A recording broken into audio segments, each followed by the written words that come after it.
Do you like basketball? Basketball 농구? I like, but I'm not good at. Yes, I'm not. Me too.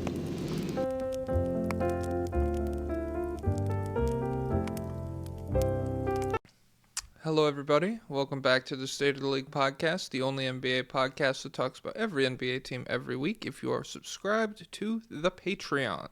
I'm your host, Jack, a.k.a. Jokic Joestar. With me, as always, the world-famous Pablo Escobar. Pablo, how are you doing today? Oh, it's another day, so it's another horrible day. I'm feeling like status Dan Henschel rant. You know that video? Where he's like, in his car I don't want to pay for insurance. Yeah, that's one of the real. In order to stay alive, you have to pay 15 people $200. That's one of the realest fucking videos of all time. I love that video because it's just like, yeah, dude, yeah. I mean, because you hit a certain age and it's just like, yep, I owe everybody $50 today. I have to do the $50, otherwise I get in trouble. Otherwise, I go to jail. He says you get 20 phone calls a day, and and they're all spam. One of them, though, once per week. If you don't answer, you go to jail. You know, actors on actors. Yeah, I'm surprised. I feel like that has a lot of motion on Twitter, and I don't know. It's one of those things that I've noticed. Twitter's very into that. Twitter's on it, but you never hear anyone talk about it in real life ever. No, real life. No, real life. They're talking about freaking epic stuff like fast cars. Fast cars.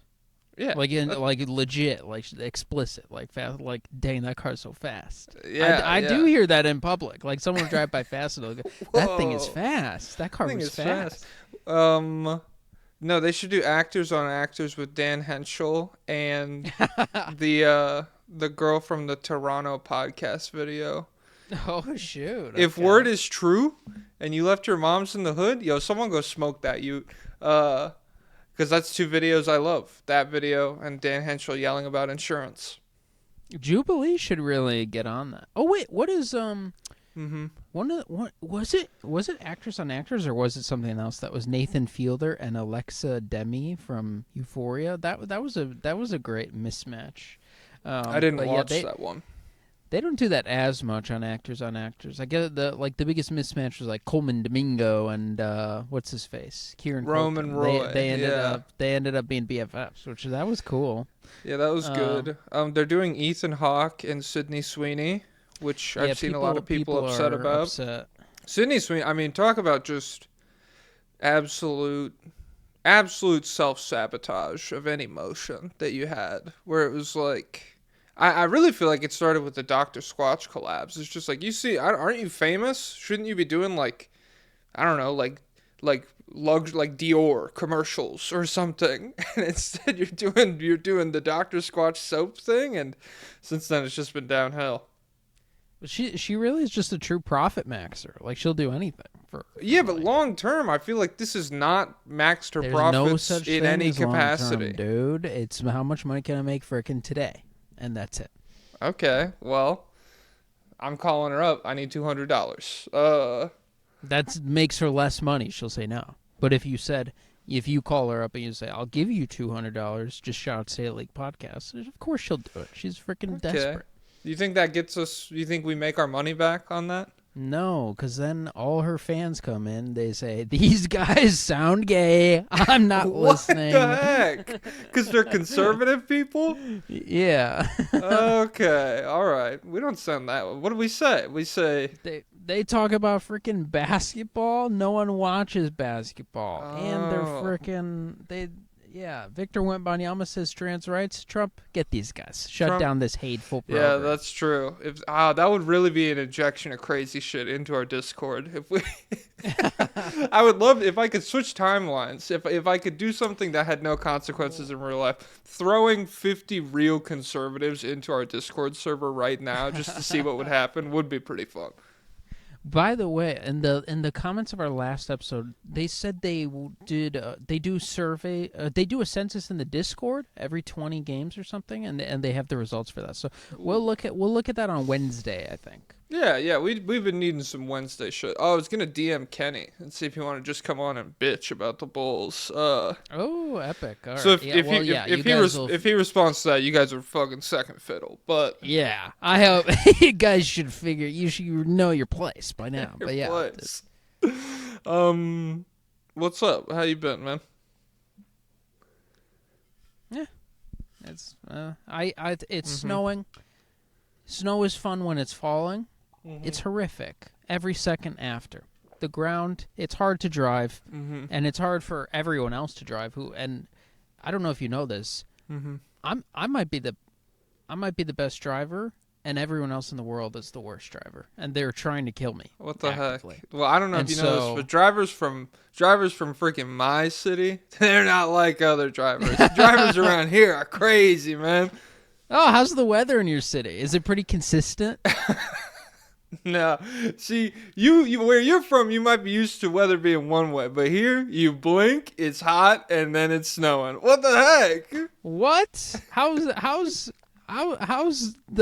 the shoot? I don't know. Well, if you ever come around here, we gotta get you the Place Burger. That's what we call it around here. We got a place down on the corner called Place Burger. It gives you a burger with sauce. It's crazy, dude. Dude, are people in DC, are they all about their food and their friends? What the heck? That's the culture down there?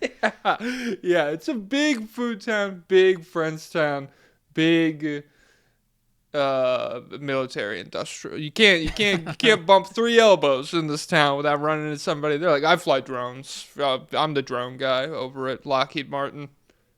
And the rent, I'm sure, is crazy. Because all the new people are coming in. All these freaking transplants, bro. Yep. What if what if that's a new guy? He's anti-trans, but he doesn't know. He's not locked into anything, and he just means, I hate all these transplants. yeah, like a guy who's fine with trans people, but every time over the years, he thinks they're talking about transplants. He's like, yeah, you know what? This trans rights? What do you mean? No, absolutely not. It's like, well, ban trans people from playing on the school team. You know what? Yeah, just play for the team you grew up in. I don't like how we're shipping all these talents to just powerhouse basketball schools and stuff like that. Yeah. I'm bored with that. Hell Did you see so I saw a joke on Twitter where they said, why do trans people love Nikola Jokic so much? And they said it's because they love passing. Oh, I did see that. Shout out. I know that person. I think it's Mile High Aki or Aki. I don't think it's Aki like the Aki and way. That's their legal name. That's what they chose. Yeah, well, they're cool. And it was because Liv Agar likes the Nuggets. And so, yeah, +1. Who's the most famous freaking Bulls fan, dude? Scottie Pippen's son? Okay, you just freaking brought up Kenny. So Kenny is like the freaking Liv Agar is way more famous than world. Kenny. Probably not, actually. No, I don't think so. It is hard to measure how, because it's Kenny's just too fame. That's too completely. That's like saying like who is, I don't know. Yeah, like that's two completely separate spheres. But I don't know. I feel like Liv Agar's just famous to us, but so is Kenny. Kenny's certainly not like a real famous person. He's just closer than anyone else we know. I feel like Liv Agar's like Twitter famous, and that show is also big on Patreon, the QAnon Anonymous. But I'll be honest, I've never listened, and I don't really see much about it. And I'm in the sphere. I see. I obviously I found out about TrueAnon from seeing people talk about TrueAnon, which they just did an episode with Pablo Torre. They talked about basketball.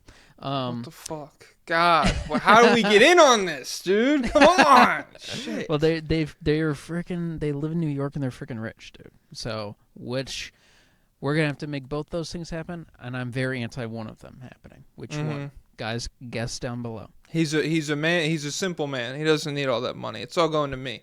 I want to be. We have an anti-money pro living in New York. We have an exponential split, whereas we make more money, his percentage goes down. Well, so the thing is, he gets 90% of the profits. I get 90% of the bragging rights. So. Okay, all right. So I go on TikTok. I go to smaller accounts, 700 followers. I say, yeah, give up now, buddy. You're not getting to this level. I did like your TikTok. I just saw it of the bull circling back on all the people who were like, "Yep, Yeah. bulls are for real. Bulls are for real." Yeah, I could not believe. I don't know. I've been laying low. To me, it's just not even a take that's worth like circling back on. But you dug your heels in much more than I did, I suppose. So Well, was that cathartic? If it's any other team, I wouldn't do that because you got to play it safe because there's always the risk of the bounce back. But the Bulls, I have a real hatred for the Bulls, and I have a real hatred for Bulls fans and the types of Bulls fans specifically who a crumb of anything going well, no object permanence in the 2-hour window of November 4th, 2025, my team won. Everything is on track. Everything is great. Everything is good all the time. Stop complaining. Shut up. All you've been doing is complaining the past 5 years. Bars. It's something I can't handle. You're It's a freaking something I negative can't Nancy, handle. dude. I'm on record. I would open up you guys don't put me in charge. I would open up re-education camps, and I would use physical harm to alter these Bulls fans' minds and make them realize that you need to get with the bigger picture. What are you putting on the Clockwork Orange highlight reel to make Bulls fans be normal? It's really just gonna be a slideshow. It like a picture of Jokic. Is this guy on your team? No. Can you win? Yes. And then no. And then it's just a slideshow. Like we get down to Cooper. Is this guy? If this guy is on your team, is it okay to start building around him? Yeah. Is he on our team? No. Yeah, okay, I get it. Yeah, we'll talk about the hate. If you want the full hate speech, patreon.com/state of the league. We got something for their bitch We asses. put our hate speech behind the paywall. Yeah, wait, okay, no. Yep, that's what you said. I mean, it's true. What the fuck? Does Twitter play videos when you close your phone now?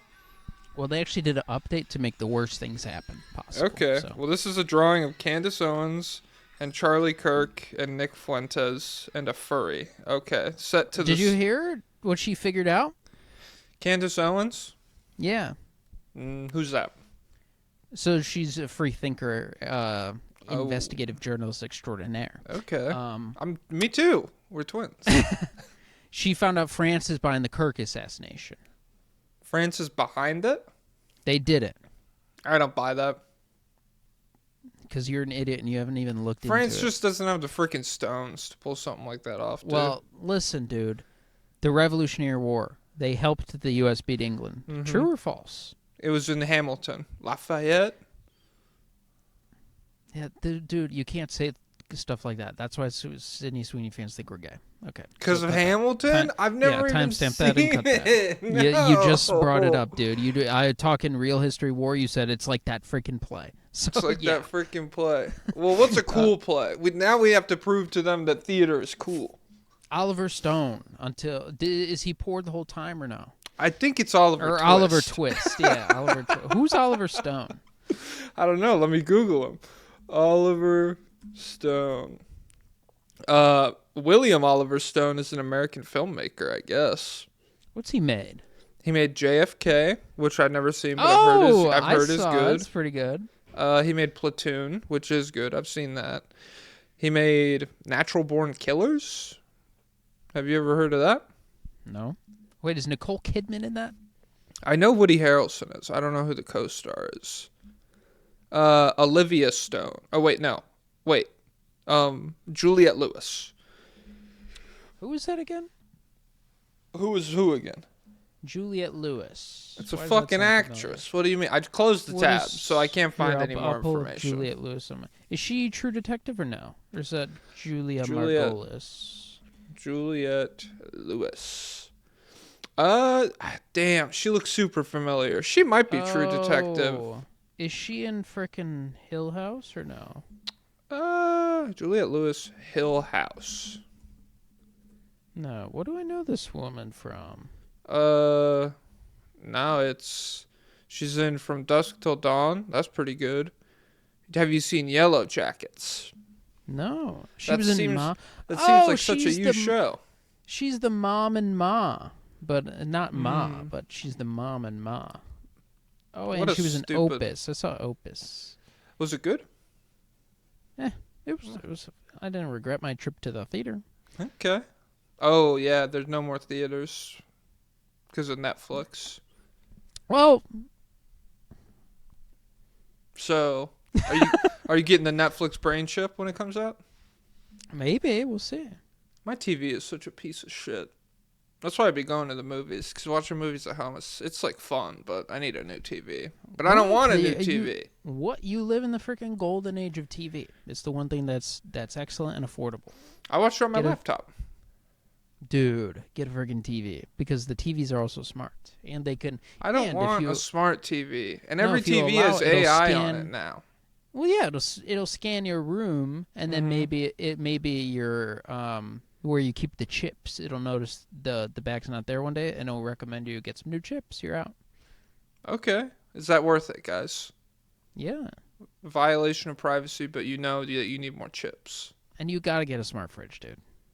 bro. I already have a smart fridge. Do you really? No. Oh, okay. Why do you lie like that? What is he Freaking gonna gain scheming, from dude. that? I'm freaking playing the long game. Oh, like Shia LaBeouf. What's that? I think that was a golf movie he was in. The long game. No, that's Happy Gilmore. No, and I didn't see that, but I'm not gonna see it, and I'm not gonna watch Timothy Chalamet. You didn't talk watch to the Adam first Sandler. one? I have no interest in Adam Sandler. I'll tell you that much. Bro, this is such an L, dude. Because, like, yeah, he's annoying now, but some of those movies are good. Happy Gilmore is a funny movie. I'm just not into that type of comedy. Just What's your kind of Have you watched The Chair Company? no? Okay. What do you think is funny? I like Farts Nathan and For poop You. and stuff? No, that's what Adam Sandler is. No, he's elevated. No, Nathan For You. If you like Nathan For You, you would probably like The Chair Company. It's very good. Is it sketch comedy or no? No, it's like there's a narrative and stuff. Okay, I might like it. Yeah, it's good. Tim Robinson's a funny guy.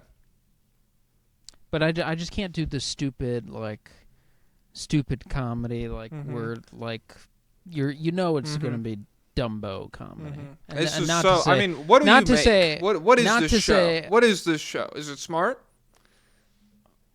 well, this is about basketball, dude. This is not freaking. What if I go to the freaking zoo and antics happen? It's just. What if though? Okay, go. Scene ready. What at the zoo? Yeah. My freaking wife is Selma Hayek. What the fuck? Based. Okay. Your kids in the gorilla pit. I don't like the Friday movies, and I've seen all of them because I had to, but I didn't like it. What would happen if you didn't? I haven't seen them. With Well, Chris, it was- with like Chris Tucker in them. Yeah, here's the thing: when you have a group of friends and there's movie night, Mm-hmm. And you're always like, "Oh, Porco Rosso," and they're like, "Shut up, dude. Shut up. Let's watch Friday 2 next Friday." well, if one of your friends is really into Friday and he keeps suggesting Friday at the movie nights, you gotta bite the bullet and watch them on because it's like Didn't sound it's like you gonna went in happen with at- an open mind. I'm It's not gonna lie. happen at some point. Well, Sounds- actually, no. Friday 1, I was excited for, and I just genuinely didn't like. But then the sequels, I was like, oh god. You should watch And the also- barbershop movies. Now those are good. Rush Hour is the same type of movie. I'm just not into it. What's your favorite comedy movie? Nice Guys. Okay, that's like I feel like that's like the stock answer these days. I wouldn't know. I'm not talking comedies with people. That's because you're freaking scared. You don't understand what makes you laugh, and so you just avoid everything. What makes me or the general public? Both. You don't know anything. I know so much. Name a topic. Science. Okay. Now ask a question. What's magnetic? Something that can stick to metal. Yep, just pwned him live on television. This is on TV? Oh, shit. Yeah, because so people have freaking smart TVs, dude. It all fuck. connect. Yeah, guys, so rewind 60 seconds, put this on your TV if you're not watching right now, because otherwise that statement would be factually incorrect. What are we at? 1950? Come on. You know what we should do today? What should we do? Start from the bottom up. Started from the bottom, now we're here. Because we've missed the freaking bottom. Okay. Feeders, the freaking Well, I have to get rid of this curse that the fucking Mavericks guy put on me. What? You got cursed? Yeah, he said if I don't do his lobbyist request, the curse will continue. And I mean, his curse kind of sucks ass because the Nuggets came back last night, but, you know. Well, is it basketball curse or real life curse? It's a basketball curse, he said. He said the Nuggets will continue to be bad. Who the fuck? Okay, let me pull up my notes. Oh, excuse me. The Pelicans. Oh, man. 0-4 in their last 4 games. They beat nobody, obviously. They lost to the Wolves twice, the Lakers, and the Warriors. What do you think? Zion? He will miss extended time with the right adductor injury. And he will a lot of adductor injuries. In 3 weeks. What's adductor? Is that shoulder? I think it's like your side, I feel like. Let me Google it. And yeah, so and then there's been reports that they're willing to trade him, and even the Bulls. Apparently, the Bulls might be interested. They oddly might be interested. Well, not. Oh no, it's kind of like your groin, actually. Oh, lower body. Oh, lower body. Hashtag goon too hard. You know what? It's in play for him. It truly is, based on what we know. Yeah. They're apparently willing to trade him, but Brian Windhorst said he has next to no value right now for the Pelicans because of these injuries. They wouldn't be able to get value from him, and so yeah, he's still very good. He's not as good as he was a few years ago, and he lost the weight, and he's still getting hurt. So I think, what do you even have with this guy? I think they need better storytellers in the Pelicans trading room, where it's like, let me spin you a tale of what could happen with healthy Zion. And then the other team's like, wow, that was such a good... Like, if that happens, that'll be freaking dope. Well, they have like a Game of Thrones con man, or from like 1400 they have a con man and who's been zapped to the present, and he's trying to con people with computers, and it's just not working out. That's what I think. We didn't even get to the Pelicans a couple weeks ago when I had there was a story on how Joe Dumars' son is part of the organization. He was not announced. Oh yeah. He was not announced when they announced like these are the guys going to be running the team, and he is apparently one of the big 3. It's Dumars, it's his son, and it's I forget who the last person is, the GM. But yeah, and by the way, do you know his son's name? Is it cool? No, it's. Is it like Phoenix Dumars? No, it's actually like kind of pathetic. There's no way it's like Michael Jordan Dumars. It is Jordan Dumars. Oh! And was he born? Let me pull up Jordan Dumars. When was he born? Was it before Michael was a threat? It can't be. Jordan Dumars' birthday, February 25th, 1991. Okay. That's after the first ring. That's after they beat the Pistons. That after they had many battles. That's crazy. Damn. That is crazy. Damn. Heir of Cuck just follows your whole life. That's crazy. That's tough. And he has no experience in like anything. Like I think he worked for a financial company or something for a little bit, and basketball now teams deal with money. Yeah, true. These guys. So Zion, the thing is, he's on a big contract. So we need a finance guy to get in here and understand all this, the ins and outs of the money. Which oddly enough, the NFL they have like superstar accountants where they're like, so we're actually paying Jalen Hurts $70 million a year, but only shows up as 2.5, and it's because of our superstar accountant. But the Pelicans are just psychotic. Joe. And Gail Benson, the owner, has given them free reign to do whatever they want. There's no oversight.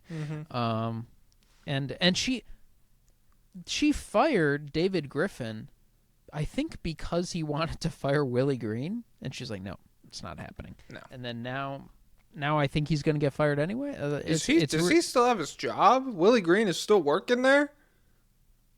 Has he been fired? I don't think No, so. yeah, he is fired. And James Borrego has been the coach, correct? Yeah, okay. was He got Willie fired in Green- mid-November. Okay. Yes. I was forgot. like, wait a damn minute. He survived all those rumors? He's still here? Yeah, that's why it's so, like, David Griffin, I mean, there's ups and downs, but, I mean, he was a real guy. Like, it's crazy what they have going on here now. Yeah. And so... Well, imagine Zion, instead of one real guy, you had one guy and his son. Okay. They have a father-son bond. Yeah, well, we're just trying to get, we just need bodies in the room. Oh. So 2 is more than 1. For the court, maybe, because they're injured all the time. We're But just trying to get people. We need warm bodies out there. I'd like some foresight. I'd like some critical thinking at the top. I think because so it's actually not that much of a physical burden to be in the front office. Okay. Well, you're being awfully critically thinking right now. Yeah, they need me. Hey, hire us. I was watching them. You know what they need? They need me. This is D'Angelo Russell talking about the Wolves. They need me. Entire state of Minnesota crashes the internet trying to tweet out hate to D'Angelo Russell after that episode airs. I love the Somalia jokes where they're just using the Israel talking points for Somalia. And they're like, Somalia's willing to accept a 2-state solution. With Minnesota, I haven't seen any of these. Real? They're like, Minnesota's promised to Somalia 3,000 years ago. Oh, yeah. Shout out to Somalians. Fuck Donald Trump. And shout out to immigrants for making our country better. It's important. A rich tapestry. It takes all kinds. I'm willing to give up more ground to Somalia. They can have the whole state. Well, but there's a lot of lakes. I bet the wilderness is very nice up there. But at the same time, I'll probably never go. I've been to Minneapolis. It's okay. I think I've been to Montana, not Minnesota. Same vibe, less more wild. Must be. I'm a wild guy. You're kind of like city boy. Yeah, because I don't want to go anywhere where nature can hurt me. I hurt nature. Oh, okay. You're I'm kind of a I'm a villain freaking for oil tycoon, baby. Oh, that's why I went okay. up there. Yeah. Okay, and my dating pool is all married women. Whoa, what the heck? They're trying that's to what goes on in Montana. They're trying to get Herb Jones, dude. Montana? No, the Lakers or the Warriors. They're reportedly trying to trade for Herb Jones. I mean, who are the Warriors not trying to get? Like, they're like the new. Remember when Danny Ainge was running the Celtics? Like, they were interested in everybody. That's just been the Warriors the past few years. Like Anthony Davis, we're looking into it. LeBron, we're looking into literally everything. But for Zion, the last thing. While his injuries have diminished his trade value, ESPN's Bobby Marks explained on NBA Today that because Williamson's contract is non-guaranteed over its last 2 seasons, trading for him wouldn't be a major financial risk if the Pelicans' trade partner doesn't have to give up a player or pick of too much value. What about Bobby Sharks? Okay. He's a working professional. He just gave expert analysis, and that's what he freaking said. I'd be scared to swim with that guy. Yeah, I don't know. It's all just the same shit. The Pelicans, it's terrible. Derek Queen, he stinks again. Jeremiah Fears tries to fight everybody. That I feel like every time cool, at least. It's not that cool. Well, it's like the Pistons with Isaiah Stewart. It's like, God, we're losing 28 straight, but he would have killed LeBron. He would have fucking smoked LeBron. It took 10 guys, but it's also like if Isaiah Stewart was not physically intimidating at all. Although I will say, for all the pre-draft stuff about how small Fears is, I was expecting him to be like 2 feet tall. When I watch him play, I'm like, okay, he's not like he's small. He's definitely small, but I don't know. He's not much smaller. He plays than very physical, like but Jordan Poole or someone. Well, these small guys, Rob Dillingham. Yeah, and you feel that smallness for sure. Oh yeah, I could guys. If I see Rob Dillingham in a grocery store aisle and I bump him, he's gonna feel that. And so I don't know if He's I gonna would. freaking go right into the end aisle cap. What's that called? When there's like a bunch of cans set up, a display. He's gonna go right into the tomato soup display and make a huge mess. That's what happens in freaking Adam Sandler movies, and they wouldn't even clean it up. Because you know why? And they're probably in the grocery store because the freaking weirdo kid, his unorthodox pet, a raccoon or a ferret, got loose in the store, and they're trying to catch it, and it's a ridiculous scenario. I like in Grown Ups when they do arrow roulette. Guys, comment down below if you like that scene. I did like Grown Ups when I saw it, but that was a long time. Grown Ups 1 is good. It's funny. Yeah, let's do the Kings. I'm done with the Pelicans. Well, wait, we have one lobbyist from Private Pap. From Private Pap, dude. Listen, guys, he ignores your Pelicans lobbyist request, and now he doesn't want to hear it. He hates the Pelicans. He wishes they moved to Seattle, and we're called the Bezos keep Ballers. the name. Keep the name. Seattle Pelicans. Keep the name. Call them Jazz 2. Seattle Jazz 2. Fuck yeah. Okay, what's up? Is there any hope with Joe Pumars at the wheel? Queen and Fierce seem to be decent players, but I have no faith we will build any part of a reasonable roster around them. Absolutely not. We're in the zero weakness ball era. Your current building block can't play defense. Your future building blocks can't play defense. It's a nightmare. Yeah. It's like, yeah, they are decent players. We just cut off our legs to get them. We like, I don't know. It'd be cool if you had your pick this year, but you don't. And so, what if they had just Jeremiah Fears and they drafted Derek Queen with the number 1 pick next year? How would you feel?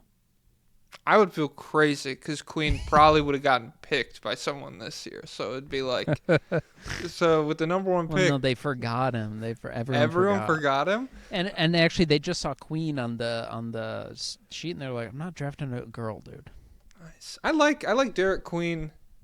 I think everybody should take that approach with like the draft classes under them of being like, I fucking smoked those guys in high school when I was a senior and they were freshmen, dude. I fucking killed them.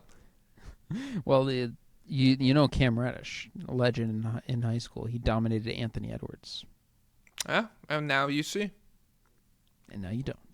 Yep, and Jesse Eisenberg. 3. Kings. Sacramento Kings. The Nut Sacramento Kings, more like it. Okay. 32-30. What'd they do? Oh, 0-4. Yeah, great. Forgot about that. Lost to the Rockets. Lost to the Rockets, the Grizzlies, the Jazz, the Suns. They you know how like during timeouts and stuff they put like big things up on the jumbotron of like get to know the players. The players try to do a puzzle or whatever. Yeah, the Kings had their players prompt engineer ChatGPT to make self-portraits of themselves. Say with that for a second, everybody. Yeah, so it was. By the way, Grokopedia's real. I was looking something up, and I got a result from Grokopedia. Grokopedia? I don't look anything up anymore. Oh. I just think about it myself. Yeah, I just fucking make it up. And so all the stuff you've heard me looking things up in this episode, straight improv. Yeah, it's called AI, authentic intelligence. Ooh. I hate how many. That's one thing I was noticing the other day. Every company has to have their own fucking AI acronym for like what their version of AI is. But that also has to be AI so that like customers won't get confused. So for Apple, it's like Apple Intelligence, and for it's just I don't remember the example that made me so mad, but I don't like how it. Everyone has a Wrapped, and I saw a freaking Bayern, the soccer team. They're using AI to like run their team, but they use an in-house one. I don't know, but yeah, the Kings. So the one bright spot, Maxime Renault hit 25 against Houston. I think he was a second-round pick. The French fuck. That's what they call him. Who? What? Why? It's like the Greek Freak. It's a play on that. Oh, that's a good. Oh, that's like how I always wanted this nickname to catch on, but never did. For Furkan Korkmaz, the Turk Furk. Ooh, if he was better, it could have. Shout out to Cork. Damn. But yeah, that he had 25 against Houston. He had like 17 against somebody else. So yeah, hey, looks like last 3 games, 18 points per game, 69% true shooting. Can't teach that. Last 10 games, Sacramento. Where do you think their offense ranks? 0. It's the worst. It's the worst offense in the league. Well, it's probably because it's such a defensively slanted roster, right? What kind of players? What kind of players? Tell me their starting lineup. It's probably a bunch of defensive menaces, right? So let's go through it. Russell Westbrook sometimes. That's a great he's defender. Super. You know, he could play. He could have played safety in the NFL if he wanted to. And that's on a defense position. Yeah. Yeah, it is. Freaking at the 2, one of the most athletic players the league has ever seen, Zach LaVine. Oh my God. Okay, so he's all right. So he's got the tools. Maybe it'll happen. Maybe this is the year. Year 10. DeMar DeRozan. Oh. Is he? Do you feel like he's worse on defense than Zach LaVine? Your reaction was worse. Yeah, I think so. Because Zach, I feel like, has some okay possessions on ball. It's just he has no like object permanence outside of that. DeRozan, like, I think his only positive trait is like he can hang in the post with some bigger guys sometimes, but even that is not really. Yeah. And then Keegan Murray and DeMonte. Well, Sabonis hasn't even been starting. Has it been fucking Eubanks for them? Who's been starting for Sacramento? Well, how long has Sabonis been out? I think 7 straight games. Yeah. Hello. It must be a scheme thing because this is a pretty offensively slanted roster. It's probably scheme. Yeah. They got to fix the scheme. Hell yeah. If I was an NBA coach, I would come with schemes for like Robin Banks and stuff. They'd be like, bro, not those kinds of schemes, man. The order of Keon Ellis had a Snell game. So hey, buy low. My favorite on the Reddit, the Kings Reddit, there was in Houston, Westbrook was getting heckled by a Rockets fan, and across the way, like 20 feet away, a Kings fan stood up and said, "Hey, leave Russ alone!" And then everybody started clapping. Yeah, they really do love Russ. Hey, I mean, he's straight up probably the best player on their team lately. Yeah, it's crazy. Honestly, it might be.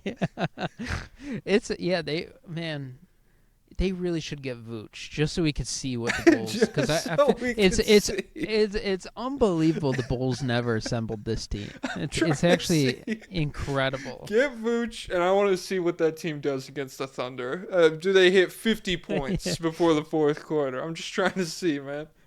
So the thing is, Vooch creates space for Sabonis on offense, but he can guard the bigs on defense. Great. Well, let's get Miles. Miles Turner's available. Maybe we could do that again.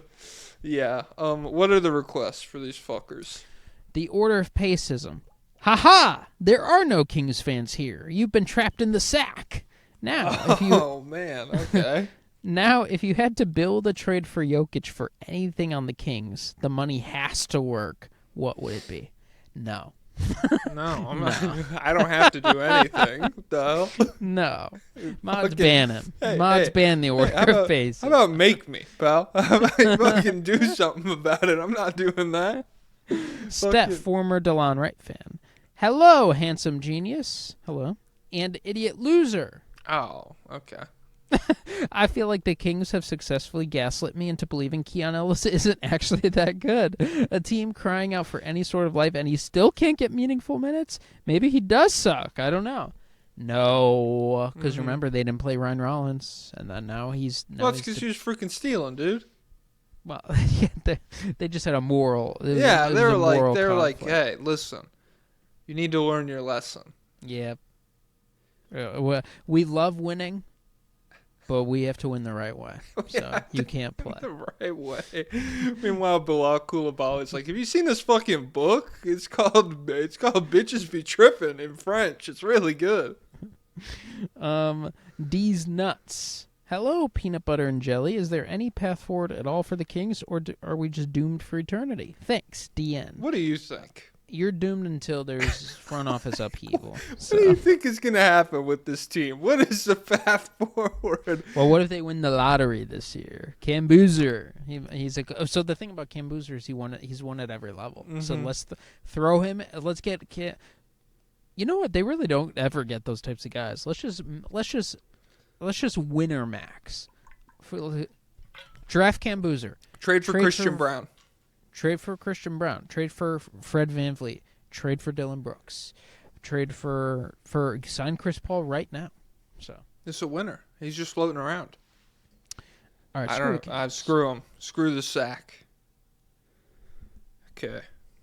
Also on the Kings Reddit, I thought it was funny. A guy posted. He was like, took the wife to freaking San Francisco for a doctor's appointment, and their arena, the Golden One Center, looks way better than whatever the Warriors arena is. I don't remember the full post, but just the last part of it was also there was like 80 Waymo Ubers like just driving around the parking lot of the Warriors arena. It was really scary. Honestly, self-driving cars. I'm pro self-driving cars. But not as the only. I'm pro solution. fucking train, man. How's that? Yeah, we need both. We need both. But I'd love to be able to get in a car and just that's a robot job. That's not a human job. But also, if we had communism take over and everyone has to do their menial jobs, I could be a taxi driver. I'll be a driver guy. Fucking come on, dude. I could do it.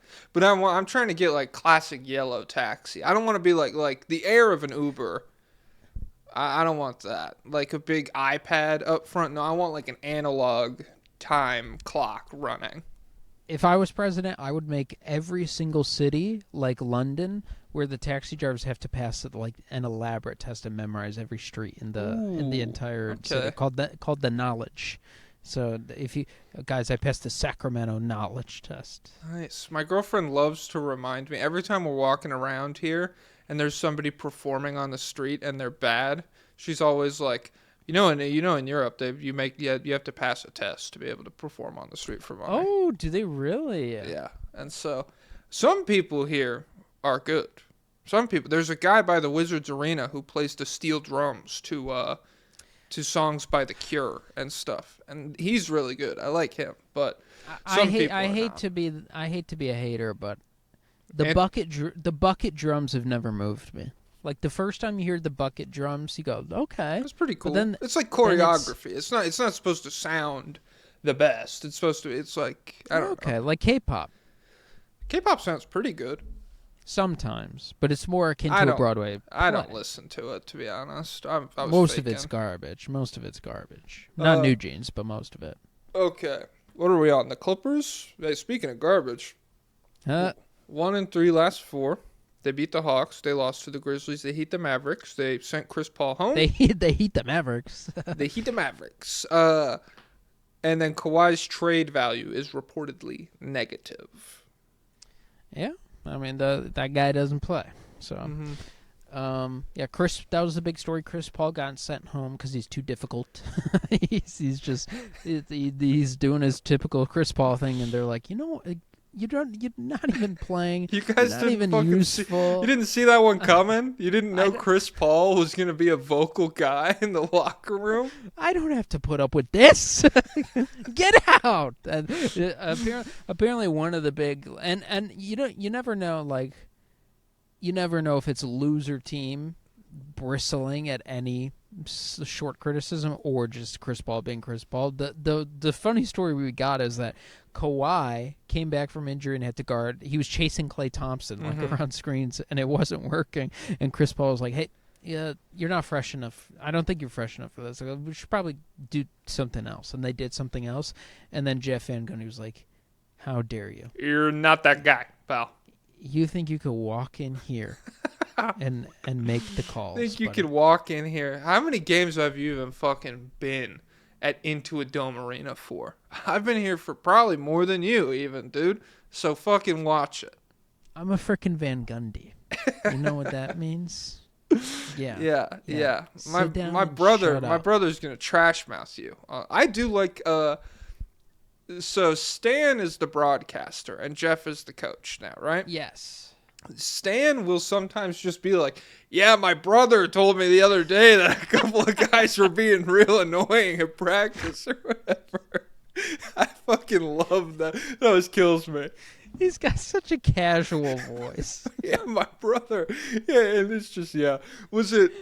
It used to be Jeff and Mark Jackson on the finals calls while like literal like fucking Marine Ford is happening in front of them, and they're like, "Man, you get the soup instead of the salad? What's wrong with you, dude?" What's out of bounds with a second cousin? is this famous line?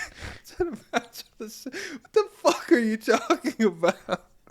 I don't have shit on the Clippers. Just embarrassing, and they stink. And Harden, actually, believe it or not, 35-year-old James Harden can't average, 37 and 10, to keep this team out Who of decided that? I don't know.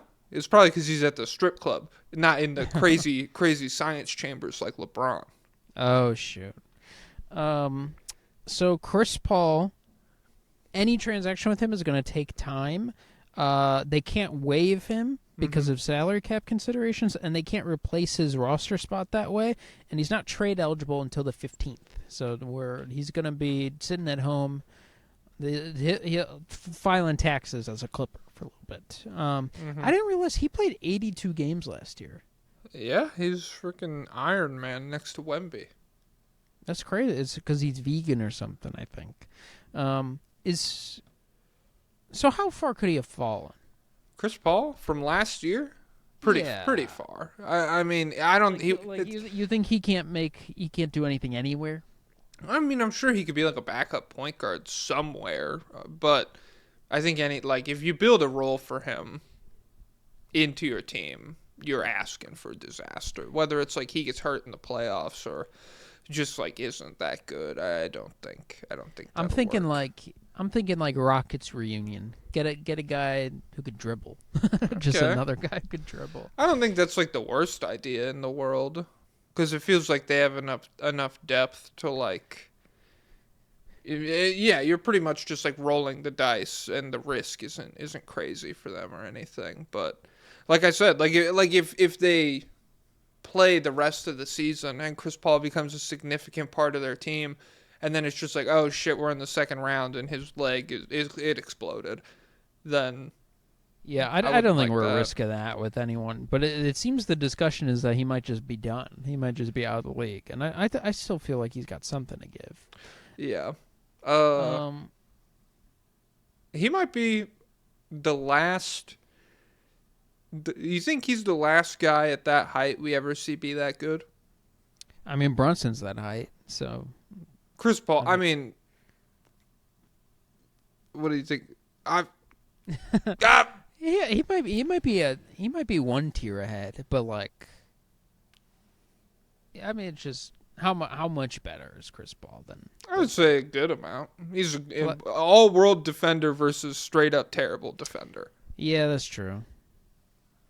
But I mean, guys, I just freaking owned him. Well, how good do you think peak Chris Paul was? Like, who? He's like almost like very narrowly losing the MVP. On like a team. Yeah, I mean, I think that's like significantly better than Brunson, I would say. Significant.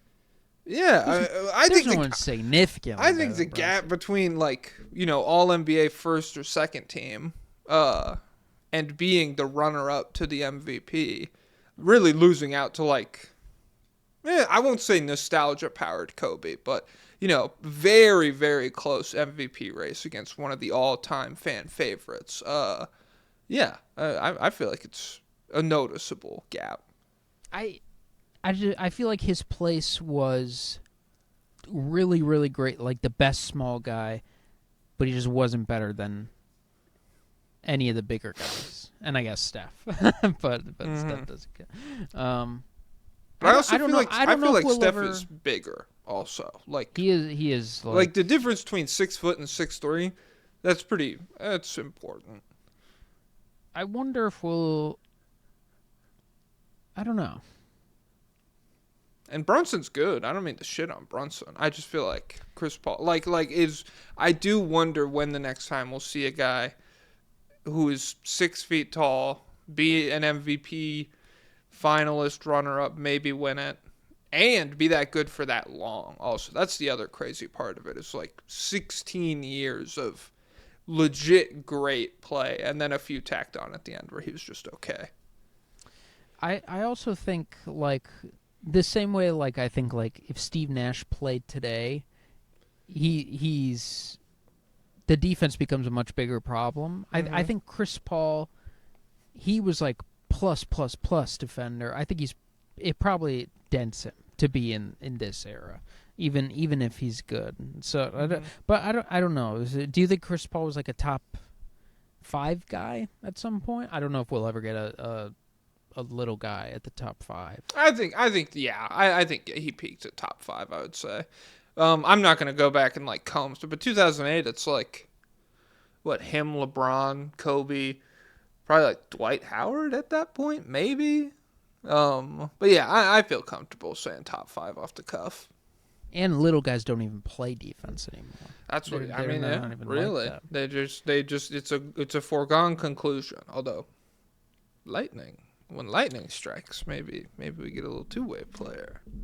Lawrence Frank is apparently going to sign an extension, which a lot of people are bristling at. But I don't know. I don't know if he's a bad executive, which sounds crazy to say because of the spot they're in. But so I think he took over in 17-18. I think he's built a lot of really talented teams that, on paper should be legit contenders, but they just had other issues. They have been one of the worst drafting teams in his tenure. Yeah, that concerns me. Well, they don't have their picks, so I guess who gives a fuck? They haven't had any picks his whole time. He is not good at drafting, but every pick is third. The highest you're getting is 32. It's all 40. In a vacuum, 50. That's fine, but it's been 8 picks at this point, right? Well, he's there are some fringe hits like Jordan Miller, Kobe. Wait, do they have Kobe Sanders and Kobe Brown? Kobe Brown, I think, is okay. He might be a NBA player at that pick, but I just don't know if you go over any of those at any of those slots. I don't know if there was any super obvious guy they should have. There was no Kalkbrenner on the board.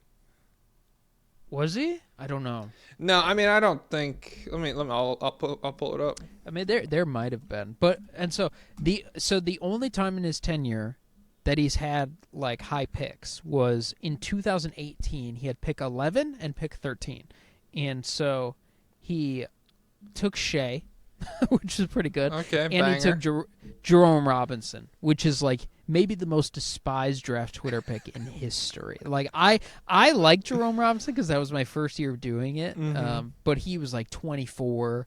Lower conference, I think, not a defensive. It was universally panned as being kill this guy for making this pick at 13, and he didn't work out exactly. Kalkbrenner was way off the board for them. They picked 51. I don't even think the Knicks had that pick. Yeah, I don't know. I just don't think how many GMs are there? I think it's fair to not like this pick and to be upset that he's going to be around for a while. I don't really think the GM matters that much when the situation is this dire. When it's we don't have anything we can sell high on. We don't have any picks. We don't have any promising young players. It's just, hey, maybe you get a haul for Zubats or whatever. I don't know, but I think it's just. Yeah, me too. Shoot, my freaking Toyota package came from. We'll see what it is. Oh, did you finally freaking? Yeah. Did you respond to his tag on TikTok? Yeah, I saw he was in my comments. So It's like, hello, please notice me. Shout out to the people at Toyota. I'm done. But the question with him is like, the situation is ruined. Who do we want to rebuild from the ruins? Is this the guy? And I think universally people would say no, but I don't think it's that crazy a decision to keep him around because, and to be fair, I don't know. It might be a David Griffin thing where I was like, I feel like David Griffin's okay, and then Pelicans fans were like, here's like 8 transactions he did that were really bad. So that there might be something with Lawrence Frank going on, but gut reaction is Lawrence Frank isn't that bad. And also, he said T. Lue is my partner. He's a hell of a coach. He's going to continue to be the coach here for a long time. So this also means T. Lue is going to be around with his team for a long time throughout the entire rebuild. And their big thing is like stability. Like the best teams have stability. And so I think they want to be like Miami type vibe, Golden State at this point type vibe. So they're going for that. But we do have a couple lobbyist requests. Okay. From Coach Bark Dagnalt. Whoa. Hi, Hacky and Sack, longtime listener, first-time lobbyist here. What a blast. Welcome to the freaking show, dude. Hope you enjoy your stay. What's the path to success for the Clippers? Their last 8 draft picks have been whiffs, besides the greatest Canadian hooper Maple Jordan, soon-to-be 2-time MVP Shai Gilgeous-Alexander. So, obviously, they're incapable of scouting seriously. Ty Lue's the coach until the sands of time, and the front office lies in purgatory of legal matters. I mean, the only thing you could do is wait it out. At this point with them, are you just trying to win with these guys because there's nothing else, or are you sell whatever we have just for frickin' anything? I don't know, because it's like at this point we're too far gone. Is there a win streak in February that gets us out of that gets us into the play-in or something? Is that in the cards, do you think? Well, how far away are they? Because the Grizzlies have suddenly... Grizzlies did go on a little run, yeah. Let me pull up the standings. So they are... Okay, freaking JoJo's fan. They got to mention stands at every possible Hold on, I have opportunity. to freaking sneeze. Oh. Did he just dab? Bro, just dab. I saw a funny tweet the other day where it was like, what the fuck did he mean when he said he wanted a rollie with the Dabba Ranch? I think the play-in is in sight, honestly. So they're like 3 games out of the 10 seed? Yeah, they are. Assuming they... I think the play-in is in sight. If everyone just starts playing good, which maybe it's stupid to say. Nah, I mean, with the Grizzlies, you got freaking Shaquille O'Neal back, and that's why shit's been going crazy. Dude, Yao Ming, you can't freaking do cross-racial like that. It's Yao Ming. Whoa, I'm breaking down barriers. Don't tell me what the fuck I can't do. Dude, the Sydney Sweeney fans are never coming. Oh, shit. That's what pissed them off. They're like, interracial comps? I can't stand. I cannot abide that. Yeah, dude, I don't know. For Team Canada got another demon. They're gonna beat us. I'm shaking. Oh my god. They're great. It's like friggin' Game of Thrones. He's just up there, that monster. I'm done. I really, the play-in, I guess, is in play for them. And if all the reports are true that like everybody's trade value fucking sucks, if the business is true, if the business is true, keep playing Kawhi. Kawhi might be a negative, but Harden I think is a plus. Yeah, that's true. Zubats is a plus. Is anyone else on this roster a positive trade asset? Chris Dunn? I think his offense is so bad that like he's more in the neutral territory for me right now.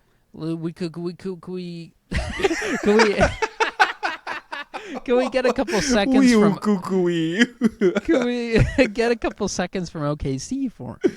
Don't fucking say stuff like that. What's wrong with you, dude? Why can't I can't root for greatness?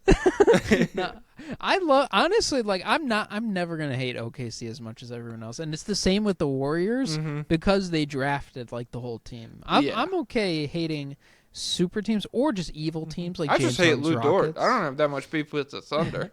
I just hate Lou Dort. All right, last things last. Chris Paul says trans rights. Fuck the Clippers. Dumbass fucking franchise. I despise the Clippers. Worst franchise ever. All right. Hey, now we know where you stand on 2 issues. That's nice. All right. Let's call it 60 minutes even. This is an important news show now. The Mavericks. We're 60 minutes. Nice. Yeah, we're 60 minutes from the news. Should Israel expand? More at 8. Maybe. Should Israel take over? My mean stepmom's art studio. Yeah. Honestly, they could have built Israel in so many different parts of America, and nobody would care. It's 100%. crazy. Wyoming, Israel. Do you think people? You think we couldn't just accommodate that? One of the jokes I saw about Somalia, they said if there wasn't a Somalia, we'd have to create one. What the hell? You know how they said that about Israel, or someone famous, I think Reagan or someone famous said that about Israel. It's like, if there wasn't a Mina Somalia, we would have to create. we'd have to create one. The Mavericks, 3-1. Don't let this team get hot. 3-1 in their last 4. Don't let them. They beat the Clippers, the Nuggets, the Heat. They lost to the Thunder. Where do you even want to start? Everybody on this team playing out of their minds. Ryan Nembhard. Booyah. Nukes the freaking Nuggets. 28 points, 10 assists, 100% true shooting, no turnovers. Cooper, and it drove you mad. It drove him mad. It drove me. I'm crazy. Yeah, I was bound. I don't know. The Mavericks loss. It was more like. It felt like I was being sand blasted. Where I was just like, "Can we please stop? I don't want to do this anymore." Like I wasn't even angry. I was just like, "Please." Cooper Flagg's last 10 games. Oh, what a beast! What a killer! What a monster! 20 points, 6 rebounds, 4 assists, 59% true shooting, 60% on twos. In those last 10 games that Flagg has played in, the Mavs are playing freaking 500 basketball, dude. This is literally a generational player. Wouldn't be top 6 for me. I'd take the Caleb guy from North Carolina. Is my Elon underwear in yet? I ordered it 2 weeks ago. Guys, who's that? And I've been wearing the same pair ever since. Anthony Davis, you want to talk about dominance? Oh, he's back, but he has to play center. Yeah, 2 points on 1 of 9 shoot. Well, he cooked the Nuggets, so, let me be fair. Freaking dominated the Jokic matchup, 32 and 13 on great efficiency. But it probably felt like Chris Middleton when he was, and every minute he spends at center is like Chris Middleton. He's screaming in pain the whole time. What killed me, Swipe a Cam like 3 minutes into this game, which ended up being an embarrassing loss for Denver. Swipe was just like, yep. Or wait, Swipe a Fox. No, whoever Swipe is on fucking Twitter, I can't remember his full name right now. Cam is the Nuggets one. Yeah, right? Fox is De'Aaron Fox. I don't know what the fuck I'm thinking about. Because he's so untethered to the Spurs because of all the trade news. You have no clue. He's floating where to around. associate. He's just like a free agent in my brain. Swipo was like, Jokic is once again dominating Anthony Davis on both ends of the floor. And then like immediately after, it was a complete collapse. However, against the Thunder, not so good. 2 points, 1 of 9 shooting, effectively stat padded to get 2 points. Like he had 0 the entire time this game was competitive. I wrote down, it really felt like Cooper Flagg had been playing well enough over the recent weeks to kind of like move on from the Luka trade, to like emotionally just be like, this could be the start of some. And then Anthony Davis came back and it's like, oh, fuck. Oh. A glaring reminder of what happened. And then Derek Lively, soft launch, foot surgery. They're saying he's might be broken. They're saying his shit is swelled up. They're saying he might be the Mekamaru of the NBA. We're gonna need freaking I bet idol that guy who transfiguration wishes, to fix this guy. that guy who was scared of flying, I bet he wishes that he had Mekamaru so he could just play basketball from anywhere in America. Oh, Royce White. I mean, he's a freaking. He was just a grifter. Screw him. No, Yeah, it wasn't a grift. It was real. He was scared of flying. He pivoted, but in the moment, it was genuine. Nope. Everyone with anxiety is a freaking right winger in waiting. Oh, okay. Yeah. Nice. Mental illness is freaking right wing trait now. We're I don't know. We have to come up with a catchy name for our evil coalition of leftists. Are you frozen? What the fuck is happening? No, guys. So the art of thinking is gone. The peaceful art of meditation is gone. We can meditate. Okay, no, I'm done. Cooper Flagg, yeah, 24 points a game over the last 4. He's not even making threes. He's just freaking dunking and slamming and finishing everything. Ryan Nemhard looks legit. We got some lobbyists from Josh freaking Lerman. All right, let's gear up. It's fucking time, Pablo. Your shit planning has ignored my request 2 weeks in a row. You will not censor Ryan Nemhard's greatness. A few months ago, I asked what he could do for this team, and you laughed at me. Well, look who's laughing now. Glaze my fucking goat. Probably you. You're probably laughing now. I don't remember that. Yeah, no. You're fucking crazy, Josh I don't Lerman, know. and you sound crazy also. You probably made that up. I don't know. Yeah. I probably supported him. I probably said he was the freaking future of the team. Yeah. Right? And so you're just freaking being a bitch right now. And you're scaring me, honestly. Nico Harrison likes black men. Hello, gentlemen. I, much like yourselves, am normally not a believer in small guards. However, the recent play of Ryan Nemhard and the Mavs' drastic need for anyone who can create offense without shitting themselves has me very excited. Mm-hmm. I would rather have Nemhard, even if he was 5'3", than D-Lo terrorism ball.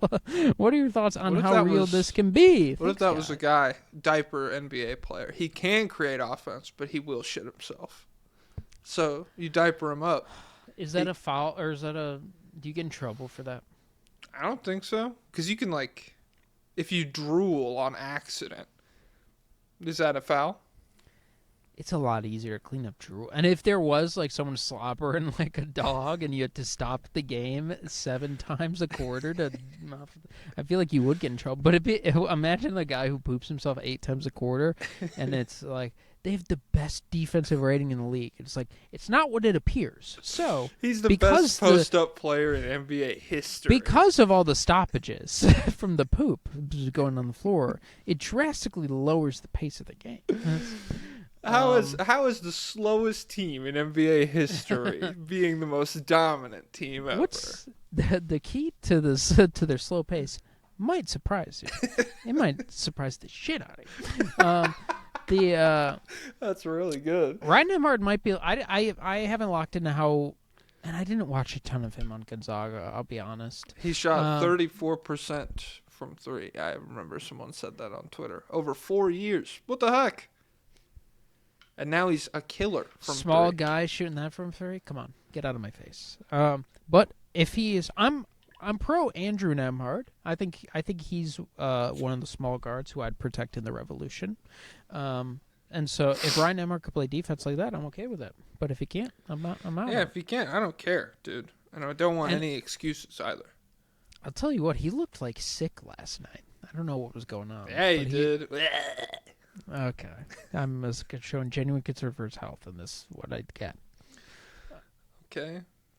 Screw the Mavs. Any other requests? No, screw the Mavs and screw Josh Lerman, dude. Screw Josh Lerman. I'm throwing down the gauntlet, bro. Who's next?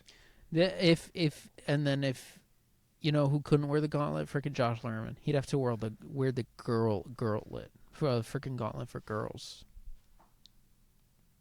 That's girls derogatory. I'm trying to freaking meditate, dude, and you're making me laugh. like the guy with the secret to making the Chinese alphabet phonetic. Don't talk to me. You're dumb as hell. Dumb as hell. The Utah Jazz. Matt just doing that in basketball situations. Like you're talking to a Spurs fan, and it's like, do you guys want Giannis? And it's like, I wouldn't give up Stefan Castle 1 for 1. It's my meditation time. I can't talk about it. The freaking Jazz, 2-2 in their last 4. Beat the Nets and the my Rockets. God. Lost to the Rockets and the Knicks. Where do you want to start?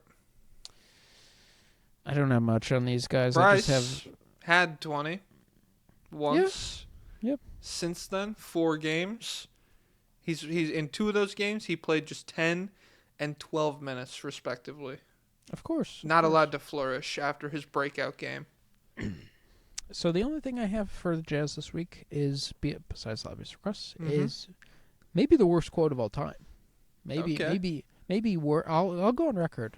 Worse than Adam Silver calling Henry Kissinger a brilliant diplomat or whatever he said. Okay. Will Fraudy, quote about Jordan Clarkson. He's very creative. He has like an artist's brain almost. You have to let him go. You can't micromanage every possession because you both end up frustrated. I told JC last year that when he felt the moment, got it going, we'd all step back, myself included, and let him do his guitar solo. And all I asked is that 75% of the game, he played a song everyone knew. That's such an insane look into his brain, into that situation. Let's all sit with that for a second, everybody. Imagine if your boss said to you, do whatever the fuck you want. Imagine like you're late. You're late 3 minutes to work every day, but you're the best at the freaking job in the world. You have another But your coworker, company's terrible. Yeah, but you have another coworker who's 3 hours late every day, and he's terrible at the freaking job. And your boss is yelling at you, "You idiot, get here on time!" And then he goes to the other guy and he says, "You're an artist. You're marvelous. You're beautiful." The way I can't expect anything from you, and it scares me, but it intrigues me. It turns me on. It's just psychotic. Like what? How do you watch Bryce Sensabaugh basketball and say disgusting, horrible? This needs to stop. And watch Jordan Clarkson basketball. It's marvelous. It's transformative.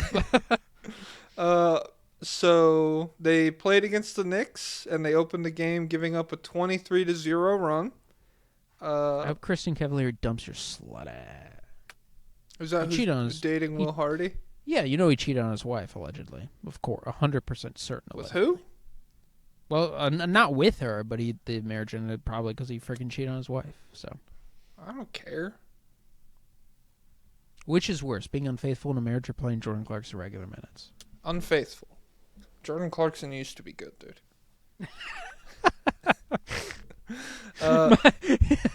His marriage used to be good too. Okay, well, some things you freaking have to know when to hold them, know when to fold them, dude. Oh, okay. God, this song is wonderful. It reminds me of Jordan Clarkson. Song is wonderful. We need a divorce.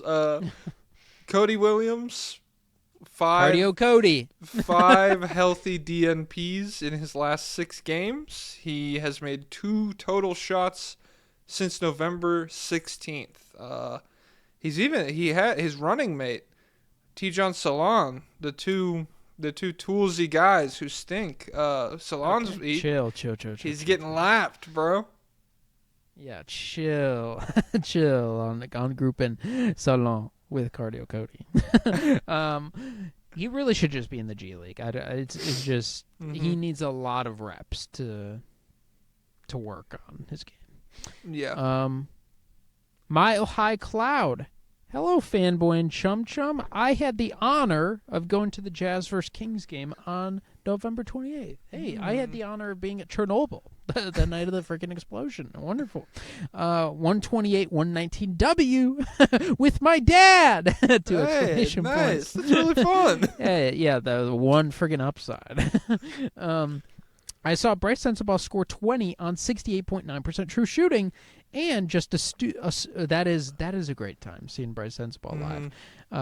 and just a super stupid Kings team with all these washed-up 2010s All-Stars. There was a guy 3 rows behind me yelling, Westbrook, the entire game. And I'm like, bro, we are in row 12 and row 14. He can't hear you. It really is hilarious that the Kings are doing everything they can to be good, and the Jazz are tanking to get a good pick in this draft, and they are the same level of team. Anyways, after the game, I think I realized the Jazz are very close to being a play-in team with another good draft. Markkanen should not still be on this team, and Danny Ainge is a sicko, but What? as a Sorry, second keep or going. third option, I think he's extremely solid. Ace Bailey needs to be better, but I think his size and athleticism really popped to me IRL, and I would really feel solid about him as a cornerstone player if he could just start scoring better. On top of that, Ice Bryce Walker Kessler, Keontae George, ? Kyle Filipowski, ! Aren't terrible supporting cast members, especially when thinking about needing size in the modern NBA. Keontae at 6'4", being the smallest guy is not that bad. You lost me. The subsidy is the worst. But I think a Debanza, Darren Peterson becoming the clear number 1 guy would also elevate some of the You aforementioned think they're a guys. play-in team after that? Where are they right now? Okay, they're winning more than you think. One game outside of the play-in. Yeah, that's crazy. Well, it's so bizarre. Because, if the Western Conference is like this again next year, yeah, I guess you're right. I guess you are correct. It just feels like there should be, give freaking Edie the keys. Maybe there'll be a couple better teams in the conference, I guess. However, Will Fraudy is the X factor in all this, because even my dad agreed that Hardy will randomly just pull young players for no damn reason and give them the yips. I feel that is so obvious with Bryce and even Bailey early in the year, and yet the Jazz brass seem to love him, so who knows? Sorry for the long message, just my dad is a huge Jazz fan, so I got to pick his braid out of the team, and I want to see what y'all would say. Merry Christmas. And he parentheses non-woke way of saying happy holidays. Whoa. Nice. No. Now this is getting Sweeney I'm fans. canceling this guy. All right, guys, I'm starting my own separate podcast for the Sydney Sweeney NBA fans, so we're going to talk about real stuff in there. Like what? How everything's freaking... can't we just go back? We need to return. We remember what they took from you. It's like, dude, you're a fucking loser. You never had shit. You didn't get anything taken from you. Yeah, I love that. One more lobbyist. This was a shorter one. Okay. And I saw his name, Junathan Hapaniemi. I was like, where the frig is this guy from? But he said, What would you like to trade for Lauri Markkanen? He typed it out like this? Also, happy Independence Day to my home Finland, 6/12. There's no fucking way. Buddy, we don't do dates like that. It's 12/6. You're an American turf right now. Yeah. But who did Finland declare independence from? Well, you want me to Google it? Yeah, I'm gonna guess Norway. Is there one big bully Nordic nation up there that was Finland controlling everyone? gain independence from? Oh, the Russian Empire. Oh, okay, that makes sense. But Yeah. what team would you like to trade for a Markkanen? None of them, because you should just trade for freaking Michael Porter Jr. and get a better player. Oh shoot! Okay, is there even 1% of hope in you that you'll see Markkanen traded this year, or are you just like no. He's a Jazz man? It's just too much. It's too many different things. If his money was better, or if there was a reasonable man on the other end of the phone call, then maybe. But it's like you're picking up the phone to go and you he's already getting paid too much, but you're calling a psychopath who is like, well, he's getting paid $50. I know he's actually worth $100 million a year. Give me every player on your team. Yeah. What do we think? Have we gotten any reports on the Jazz and Giannis? Is Danny Ainge like, I'll give you Giannis and picks for Markkanen? Giannis 3 first, 3 swaps. Give it for Markkanen. I'll take Giannis and Rollins. Straight up. This is a dude. Rollins, he makes no money. He's bad. I'd like to get a backup for Keontae. I'll take Ryan rounds off your freaking head. Nice. That stealing won't fly here. We'll get him in the LDS, teach him a freaking lesson, teach him morality. Yeah, we'll teach him about scary Mormon hell. Yep. I don't have anything else on the Jazz. You want to wrap it up? Screw him. Screw him. Frick outta him, here. dude. Come on. Frick him and stick him. 119. Who? The Blazers? Okay. 1-3 in their last 4. They beat the Cavs. Then they lost to the Pistons, the Raptors, and the Thunder. Tumani had 3 straight games, but then he stunk against the Pistons again. Sad. Denny Avdia, in the 4 games before the Pistons game, he had 120 total points with 69 free throw attempts over that 4-game stretch. Since 1985, the only other players to get that many free throws in a 4-game span and score fewer points, can you guess who they were? Since 1985, someone who's drawing a ton of free throws but not getting points? Yeah. How many guys are there? It's 2. And honestly, 1985 is just the cutoff. I'll say Give me the decade of these two guys. The 2000s, yeah. The 2000s and the 2015-ish is a cutoff for the other one, I would say. Okay, so someone in the 2000s who's generating a ton of free throws but not even scoring a lot. Is it Corey Maggette? Bad penetration? No. You're on the wrong track because they are scoring a lot for like the average NBA player still, but it's just like it's not as much as you would want given the fact that you're taking like 15 free throws a game. Okay, so is it Iverson? No. Is it Monte Ellis? Is it a small guard? No, it's not. Okay. Who was really racking up the free? Is Paul Pierce? He was really racking up free throws. Nope. Is it a wing or big? They're both bigs. Interesting. Big names? Yes. Okay. So, getting to the line, but they can't actually score. West or East? One for each. Well, the 2000s one. 2001 is West. Okay. And his last name? No. I give up. Well, who is it? For the 2000s, it's Shaq, and for the other, it's Shaq and Dwight Howard, pretty much. So two guys. The team, the opponent was intentionally fouling. Are the only other people who scored this little. Oh, and probably freaking Dwayne Wade in the finals. Yeah, probably took $1 million, dude. Yeah. Denny is sus to me. He's. I'll call my theory the free throw bubble. It's like Nvidia. It's like Nvidia. It's good, but how long can it last? Because what is all Nvidia? That's the chip company that's worth $1 trillion. Oh, okay. All these guys can't have just magically become brilliant free throw generators. Kobe White is averaging 8 free throws a game. Holy crap! That guy's a 3-point specialist. He's up for freaking 4 last year. So the Giddler and Kobe their free throws jumped.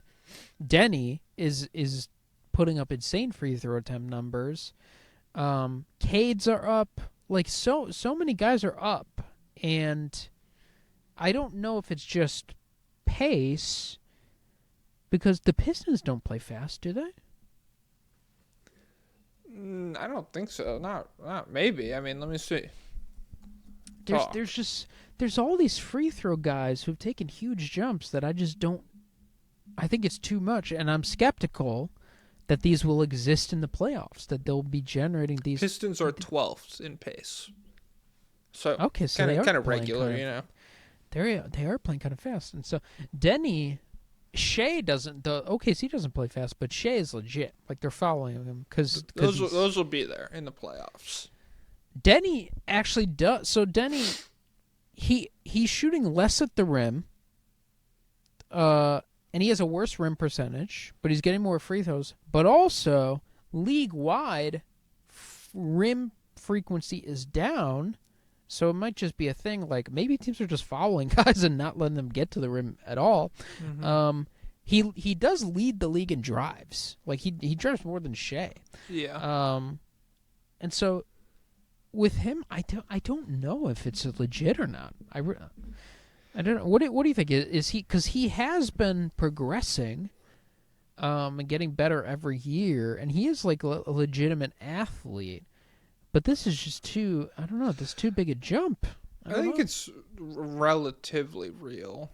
Like, compared to Giddy's, I would say it's probably more real. Or Kobe White's, I would say it's probably more real. Like, there's a path to just being, like, a really big, strong, fast guy who can get downhill on people and draw fouls. I don't know about, 15 free throws a game or anything. And I don't know if it'll be enough to subsidize some other parts of his offense. Although he has been playing really well on the season. Just these last 4 games, it was pretty ugly from the rest of the field. I don't know. I feel like it's closer to being real than it is to being fake. I just still have concerns about this being like the bedrock foundation of your young team moving forward. So the free throw leaders this year, Luka and Shea, Denny, Giannis. Like how is Giannis? And it's crazy. Giannis is always up there. No, I understand why he's up there. How is he tied with Austin Reeves and Denny? Like they've both gotten better. But come on. And how is like Harden's having a great year, but he's all of a sudden back to 6th? I don't know. I believe that just because Harden has like a few ways where it's like pick and roll. I think he'll always be able to draw fouls. Step back threes. I think he'll always be able to draw fouls, relatively speaking. Maybe 6th is a little high, but yeah, I don't know. None of these names really jump out to me. It's like, how is that happening? Like Reeves is an incredible contact drawer, but he's another guy who we've seen, that whistle hasn't necessarily been the same in the playoffs. I don't know if that will happen. I wonder how, like, a player's physical build kind of seeps into these decisions for the officials. Because, like, Reeves is obviously, like, a noodly guy. And so I wonder if they're less willing to hand over, like, flop fouls to him versus, like, Denny or whoever, or Giannis, I guess. I don't know. Oh, so last year Harden was number 4 with 7 free throws a game. I guess I'm judging him based off just his peak, which is freaking 13 or whatever. But what was Austin Reeves last year? Okay, he was 23rd at 5 a game. I don't know. It's just sus, and I'm not going to get an answer to the playoffs. But I know the freaking subsidy. I mean, the Blazers might not even make the playoffs. To be honest, we might not get an answer to this specific one at all. Keontae George's at 14. Screw it. Shaden Sharp, he's down to 24% from 3 on the season. He's at 30. Jeremy Grant is at 24, and Denny's at. Well, part of this is also probably 3. the pace maxing of it all. If they're faster than everybody else, where are they at on pace still? I wonder. They must still be up. Yeah, they're third. They're third still. And that explains the Bulls. I don't know if that explains the Jazz. Jazz are 4th. In pace? Yeah. What are the Lakers? The Lakers are way slower. They are 20. They're 24th. What about? Let's see. What's the Sixers? I don't know. Let me see. 76ers, I think they're 19th. Also, do you want to talk or do you want to pause? I have to pee. I could keep talking. All right. So Tyrese Maxey is a guy who he is incredibly fast, but I feel like he takes so many floaters and he sells for so many touch shots that I feel like that should come at a sacrifice of free throws, but that doesn't seem to be happening this year. And so his jump isn't that crazy. Like every year of his, he went from 1 to 3 to 3 to 5 to 5 and now to 7. So it's a 2-year jump, but I don't know, guys. I don't know. Let me know, guys, if you think Denny is legit or if this is some kind of freaking scam. But so for lobbyist request, we have Hansen, the Big Tariff Young. Sup, gents. Portland's favorite super soldier in Year 6 is quietly putting up Year 6 brawn numbers. That's unbelievable. Is he someone to build around for a future or just a valuable piece? Also, P.S. Last Blazers game I was at, there was a rabbi seated behind me who kept chanting, "Stop being anti-Semitic" anytime Denny was fouled. Okay, don't tell anyone else that. You're gonna get us in trouble. That's so crazy. His free throws are promised. I don't know if I'm back. you missed a banger lobby's request. This guy said there was a rabbi sitting behind him at a Blazers game chanting "Stop being anti-Semitic" anytime Denny was fouled. So. Okay. Yeah, that's great. Shout out to that rabbi, I guess. But he said Denny's quietly putting up Year 6 brawn numbers. Is he someone to build around or just a valuable piece? I mean, I feel like he's probably somewhere in the middle. Like, I'd be fine having him be a core piece. I'll tell you what. I think he's Franz level. Agree or disagree? I feel that's fine, yeah. It's just, so would you, first of all, I feel like Franz is better on defense. But with both of those, I feel better about Franz because it feels like the Magic are closer. I'm scared to have like a 26-year-old who is the main building block of my franchise and the rest of the team is this far away as far as like the young players go. Like it's scary that Drew Holiday has as big of a swing on our team as he does. I think Denny is big enough for me physically to where I'm like, I'd be willing to build around him maybe, but I think I have to see it in the playoffs before I can really say anything with any confidence. I'll tell you this much, I would trade him for Giannis. I would be okay with trading him for Giannis. Yeah, definitely. I agree with that. Okay, any other requests? Oxtail Demon. Hello, gentlemen. Please talk about the basketball terrorist. These APAC-funded refs are giving him calls for nothing, and it's making people think he might be good. He might be the biggest free throw merchant in the league. No OKC bias. Please, can I also get a film recommendation off of you both? I was just talking about how Denny's free throws are sus. I don't know. We'll see. They are pretty sus. What's your film recommendation? Walter Mitty.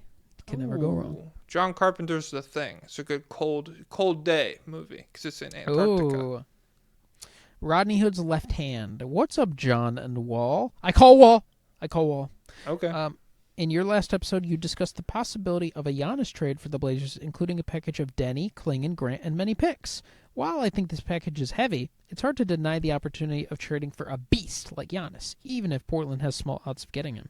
If we were to trade for Giannis, though, I'm curious your thoughts on how he'd fit the new roster. I personally think we should aim to trade Shaden and Scoot for a package and try and keep Denny with the potential lineup. You're bad players. That's dope. With a potential lineup of Dame, Holiday, Denny, Giannis, and RW3/Reith/Young/someone from free agency, assuming we trade Klingon. I think this is a true contending roster, but let me know your thoughts. So that roster... I'll tell you what, they ain't beating OKC. Well, you won't be able to do anything till next year because Dame won't be back till next year, and then we'll have to see how good he is. But that's definitely a higher end of the Western Conference. I just have the natural concern of Dame Tiny and Robert old and coming off an Achilles. Yeah, and Robert Williams hurt, and you would need a more center depth. But I think Giannis just and wait, where's Tumani? I guess he'd be there. I would just like to, if you don't have to gut that much of this roster, I do like Giannis in these pieces, and then I mean if it's just Giannis and a bunch of freak defenders who can also make threes, that's a good recipe. I don't know if he'll beat OKC, but again, one Shea death away, not literal, but one Shea Achilles pop, one Shea ACL tear. You're one Shea away from being competitive if you do have a Giannis with a competent roster around him. So Mm-hmm. screw the Blazers. Screw the freaking Blazers, dude. Let me timestamp it. Guys, use this moment for quiet reflection. Josh Thurman especially. Yeah, think about what you did. 134. The At that ice cream shop, you sicko. GRIZZLIES 3-1 in the last 4 games. Beat the Clippers twice and the Kings, and they lost to the Spurs. JJJ's block rate Mm-hmm. is How at is 3. it? It's at 3. Holy crap! Out of how many? Well, infinite, dude. I He don't think peaked at- that's true. It is true, dude. Because It's if you block, It's if you freaking block, unlimited, dude. if you block a shot every possible moment of time, that's infinite block rate. Because time is infinite. Yes, Time is not real. Israel. No, it's not real. Let me say No. he peaked at 9.6 a few years ago, which is crazy high block rate. Why has it declined so much? And so I saw this was discussion on Twitter. Data Baller, the website, they have a Twitter account. Their theory is that opponent rim frequency is down, I think league-wide, so less block opportunities. His block rate is cut in half when he plays with Edey, and he's become way more focused on offense since his Defensive Player of the Year. And so he thinks those 3 factors are why. But NBA Stats on Twitter said it was cut in half the year before Edey, and his usage this year is on par with 2023. So they think it's probably scheme or effort over personnel or league changes. What do you think? What do you think? Why is Jaren not blocking shots? It feels like Edey when I watch, but He's been out for a little. He wasn't blocked shots before. I know. Yeah. So I don't know. Are they doing the wheel on defense too? If Pat Spencer comes over, or Cam, whichever fucking Spencer they have in Minnesota, comes over blocking shots. No, I don't know. I mean, the offense does take a toll for sure. Like he's just so, and this has been a talking point on Twitter a lot as well. More for like wings and stuff. How when good wings like Denny or whoever take an offensive leap, Jalen Johnson, they just quit playing defense. Like it's really hard to be really good on both ends. Patrick of the floor. Williams, once he got paid. Mm-hmm. Wait, which side is he good at? Well, he was actually one of the best on-ball defenders the year before he got paid in the league. Mm-hmm. But then he got that huge bag, so then and that made it bad. Yeah, he stopped playing. He stopped playing good. He stopped playing good on both. Because he didn't have that pressure anymore. Have you seen that? There's that picture of, oh man, I can't remember the football player's name now. Michael Irvin, who's like, either you run that slant or rerun back to the ghetto. I've seen that all over my fucking Twitter. Yeah, I don't know. You see the Cam Newton? You're supposed to be our number 1. You're playing like a bum. Yeah, I don't know. That's really John Morant. Yeah, I guess. Shit. I feel like the offense does take a toll on Jaren's defense. What do you think it is? Probably. And so I wonder. Was Ja alive in 2023? When Jaren won Defensive Player of the Year? He's freaking 21. He's like 27 years old. When he won Defensive Player of the Year, was that a Ja absent season, or was he? No, I think Ja was there because since Ja's absent season started, I feel like that's what spurred on the self-creation of Jaren Jackson, was the necessity of the entire Grizzlies team dying. So that's a pretty obvious explanation. It's also just I think the team chemistry is pretty rancid, and so you go from the Dylan Brooks rugged, try-hard Grizzlies. You have Steven Adams running up the chimney. We're running Is that what up. they say in that song? No, they want all the smoke, so they're running up the chimney. That's what it was. That's what they said in the freaking post game that one time. Okay, that's kind of cool. But Yeah, this roster just everyone is dead all the time. They've played so many meaningless games. I think it's probably all the things they mentioned. Every single factor is true. Plus, he got paid, so he cares less. Plus, they have bad team chemistry and they're not as competitive, so he tries less. Mm-hmm. Plus, he's gotten older, and now everybody calls him for $200 every day. Oh shoot! Oh, Yeah. honestly, at that level, it's probably $2 million. Hello, this is Rich People Car Insurance. To $20,000 today, please. I wonder if they get scammed. If they're like, you have to. Yeah, we actually have this made up policy for rich people specifically. Well, if you put premium gas in the car, that actually makes the car more liable to be stolen. So you have to. Yeah, because people smell it. Yep. Because poor people, they smell it. Yeah, poor people. They smell premium. Yeah, they got sensitive noses because they stink like in Parasite, and so they're used to their own stink. So when premium gas drives by, they smell it. Yeah, so you got $2 million a month. Sorry, $2 million a month.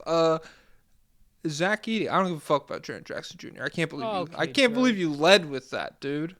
Shaq Edey. He's the best player on the team. Not anymore. Chain snatched. Friggin' last 5 games for Zach Edey. 17 points, 15 rebounds, 3 blocks, 68% from the field. True shooting percentage is worse because he can't hit his free throws. So don't bring me that nerd shit, dude. And he's a guy who's not getting free throws. Like, how is he not getting free throws? It's because he's not fast. We're over rewarding the penetrators. We're not giving enough to the big guys. When you're a slow guy like that, I think it's easier for defenses to just be in position. Like, I feel like a lot of the free throws you see generated now are from defenders getting caught in illegal guarding positions because they're trying to stick with change of direction guys, as opposed to just like throwing it to a guy in the post and he gets hacked on a dunk or whatever. Yeah, we need more guys fighting for their lives in the post against Edey. We need freaking JV getting moved. Maxime Reynaud, he did fight for his life. Oh. Freaking guillotined. Died. Okay, jerk. 32 points. The Kings have one thing. Hey, well, the French famously, they got beef with the Kings, so. And they killed Charlie Kirk. No. Oh. They don't have the stones. 32-17 against the Kings. Freaking put it on Reynaud's head. This is a great game from Edey. They used to have the stones, if you ask Candace Owens. Well, they don't anymore. That's a really good one for me. Because you guys really got to be locked into Candace Owens to get it. Bro, what the fuck are you talking about? Guys, binge her videos. No, don't do that, because she'll probably make money from it. Dude, her donations are unbelievable. Did you see that tweet? No. It was just like a screenshot. They're giving her like hundreds of dollars. There's one dude who donates like $100 multiple times. One of the messages he wrote, I took a screenshot. He said, I'm because of you, I'm converting to Catholicism. What saint name did you pick? It's like a lobbyist request, but for $100. Guys, we're upping the price. Guys, you are getting this is like the early days of the AMC Movie Pass right now. You could buy it. This is the Movie Pass, not AMC, just the Movie Pass. Yeah, this is Movie Pass. You can see a movie all day, every day with this pass. We're playing a 24-hour movie every day, and you only access it with the $5 a month. The Grizzlies have only been outscored in Edey's minutes one time the entire season. Whoa. Yeah. He was a -2 against the Clippers on November 28th. All right. That's a team with some superstars. I have like an hour left, so let's freaking go. We're 143. We're good. In the 9 games since Zach Edey returned from injury, the Grizzlies have gone from a below-average never mind. rebound. I got a little more than an hour left. We don't need. I just got a text. Wait, were they in the room, or you really just got a text? No, I got a text. The thing it starts at 7, and so I thought it started earlier.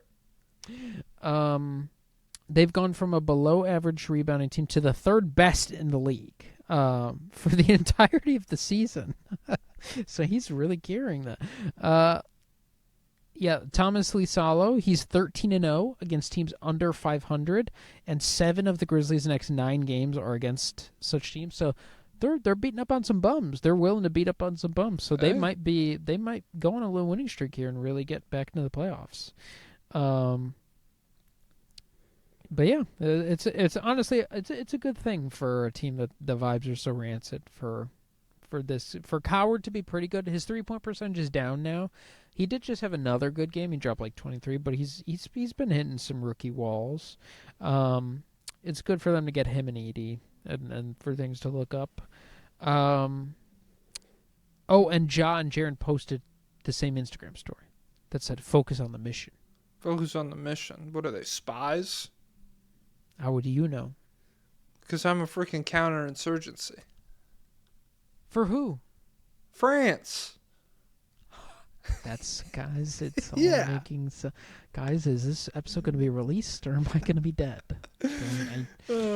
This is lost media, baby. This is the lost files. I don't know. Wait.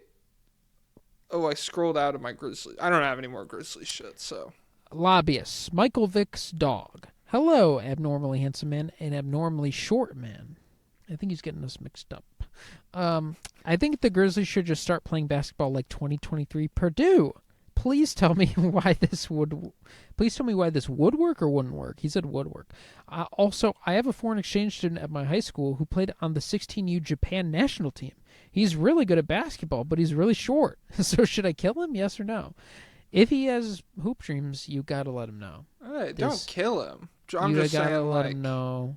It's done for you guys. Yeah.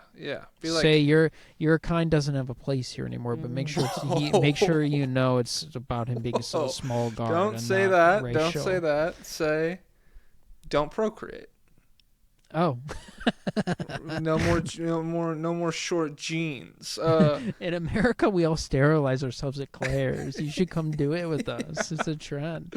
Yeah, we're getting chemically castrated at Claire's later. Me and all my 5'3" buddies. Yeah.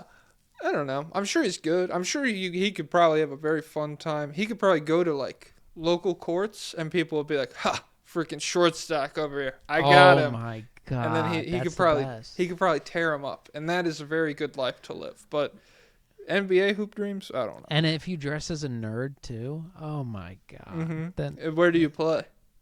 in the hood, maybe. That's where you'll really shock the people.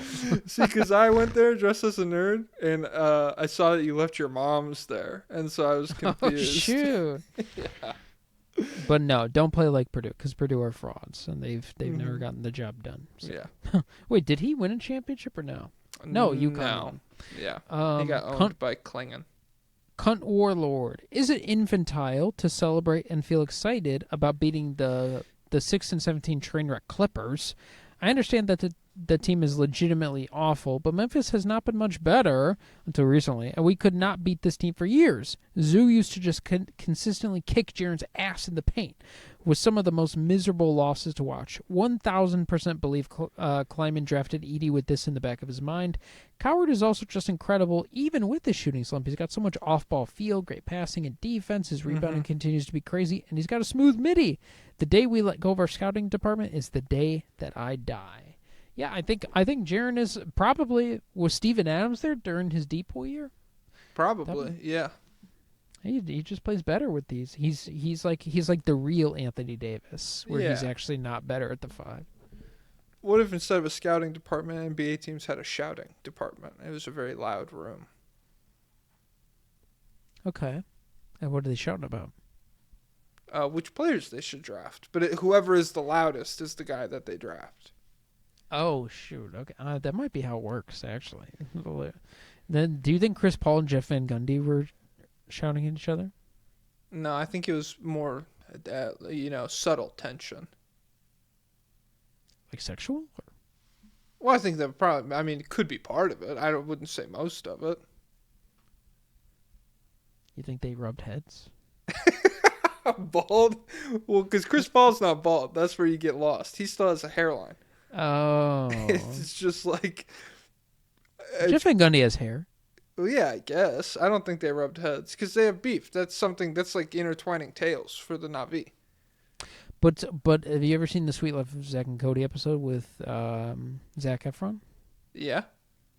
Remember how Maddie hated him, whoever his name was in that show, and they also had these passionate makeouts. Ashley Tisdale? Yeah. She made out with Zac Efron and hated him? Yeah, that's what the whole episode was. I don't think that's what Jeff Van Gundy and Chris Paul's relationship was like at all. Okay. I assume it was more hostile. Well, theirs was hostile too. No, I bet Van Gundy is more like a Mr. Mosby figure, and then Chris Paul was like Zack and Cody, like, wah, I'm changing up the scheme. You can't do anything about it. Wearing a Hawaiian shirt with flames. Don't guard Clay. Cargo pants that are like down, like they're completely over his shoes. They're 5 sizes too big on the bench. You can't guard Clay. Get out of here, man. Oh crap! Here comes Van Gundy. We gotta go.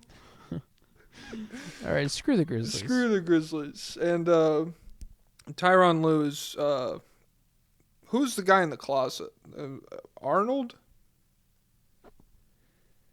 the janitor who loved Zack and Cody's mom. Oh yeah, I thought you were JD Vance. Arwin. Oh, Arwin. Yeah, that's Tyronn Lue. Or Tyronn Lue. I don't remember how it's pronounced. The Golden State Warriors. Freaking 1-3 in their last 4, dude. Beat the Pelicans, lost to the Sixers, Thunder, the Rockets. Steph is set to miss at least 2 more games with his quad injury, according to Steve Kerr. Jimmy missed a game versus the 76ers. They lost to the 76ers on the VJ putback and the Maxey chase down block. Pods has been terrible lately. And Kuminga has yet to play more than 20 minutes since returning from injury. Pod Save America. Yeah, so the Which vibes would you are rather rancid. hang out with? Podzemski or Pod Save America? Pod Save America. Okay. Yeah, the vibes are rancid per usual. Everything is always collapsing around Steph Curry. But we've got a couple new guys that have entered the fold that are hoping to change the tune. So they signed Seth Curry, which I thought was just Giannis brother favor type thing, but he's actually playing. He played 17 minutes against OKC. He was 6 for 7, and he played 14 minutes against Philly. And so they're essentially using him as like, hey, just try and do what Steph does. Yeah, we already got Buddy Hield. We got 3 Stephs on this team. Yeah. And then Pat Spencer, they started playing him. He's got some gusto, which this team needs. He's got that swagger. Yeah, he's actually willing to try and freaking attack the rim. And so he's had back-to-back double-digit scoring, back-to-back 15-plus scoring games. Holy shit. Per 36? What is that? Well, trillion. Okay. But yeah, so I don't know how long he could be productive, but he's a good infusion of energy. And then DeAnthony Melton is back, and so he's obviously a great defender. And I think he had like 14 minutes a game back. So we'll see if this changes anything for them. Probably not. Yeah, probably not. Any requests? The San Francisco. The fan base wants to see Pods get killed by a gun on live TV. Seriously, the war crimes Can't show that on TV, dude. Unless it's a smart TV and you recorded it yourself. Well, unless the freaking establishment's doing it, man. The establishment put it on freaking TV. Seriously, the war crimes I've seen called for are insane. I still think he's a valuable piece off the bench. How could he convince people he's not as evil as the folks at Nanking? What is he shooting from? Honestly, I don't know. He is kind of a... you know what? Step number 1, be a little quieter. Like he says, like maybe cool it with the Shohei Ohtani stuff. What do you say about Ohtani? He said if I went into baseball, I'd be like Ohtani. I could have done that. He said, like, I saw a quote. I think it might have been from last year. I don't know. He said, It's crazy how everyone on this team looks up to me. Even the older guys. Like Draymond told me, yeah, we all look up to you. We all look up and to I you, was big like, bro. And I'm like, that's crazy because they're older guys, but they told me that. And he's like, I want to be better than Steph. And it's like, brother, you're not even better than Clay. You're not better than freaking Sean Livingston. Yeah, come on, Iguodala, dude. Yeah, you're not better than freaking Iguodala. You're like more ethical Monte Ellis. You versus Harrison Barnes. Who am I taking? I bet the black. We give that grace to the Black Falcon. So Podziemski is 37, nearly 38% on the season from three, 36% over the last 4 games, where he's been 13 points per game on 53% effective field goal percentage, shooting 52% on his twos. So, yeah, I don't know. I just feel like he's not good enough. The Warriors are like, save us, please, and he can't. Yeah, he's just a guy. LeShlong Lover 23. Mm-hmm. Does fighting hard and almost winning these games without Steph mean we're going to be real contenders when he gets back? Yep. Or will we continue to be mid? You'll continue to be mid. It's the transitive property. Wemby Goat agenda. Oh, shoot. Wait, I already did 2, but I wrote down 4. All right, guys. It's Wemby Goat agenda versus the Michael Jordan of drunk driving. Let me skim these and see. They get which mad one is when the you better read their question. names and don't do the requests. Fine, we'll speed it. They get Hello, freaking this pissed. is this is Wemby Goat agenda. Hello, John and Pork. Watching the last few games has instilled a deep hatred for Pods and Kuminga. I think Pods is genuinely an agent of Israel, and I want him off my team. In that vein, I wanted to know what the greatest value we could get for both of them is. Maybe Malik Monk and Keon Ellis and a few picks from the trash-ass Kings. Maybe we'll sell it all for Giannis and Curry. Let me know. Your team openly hates this fucking guy, and you want to get a couple of picks for him on top of 2 good players? I mean, Keon might be attainable. I don't, with the Kings, anything's in play. No, the Kings, I do genuinely think Malik Monk and Keon Ellis could go.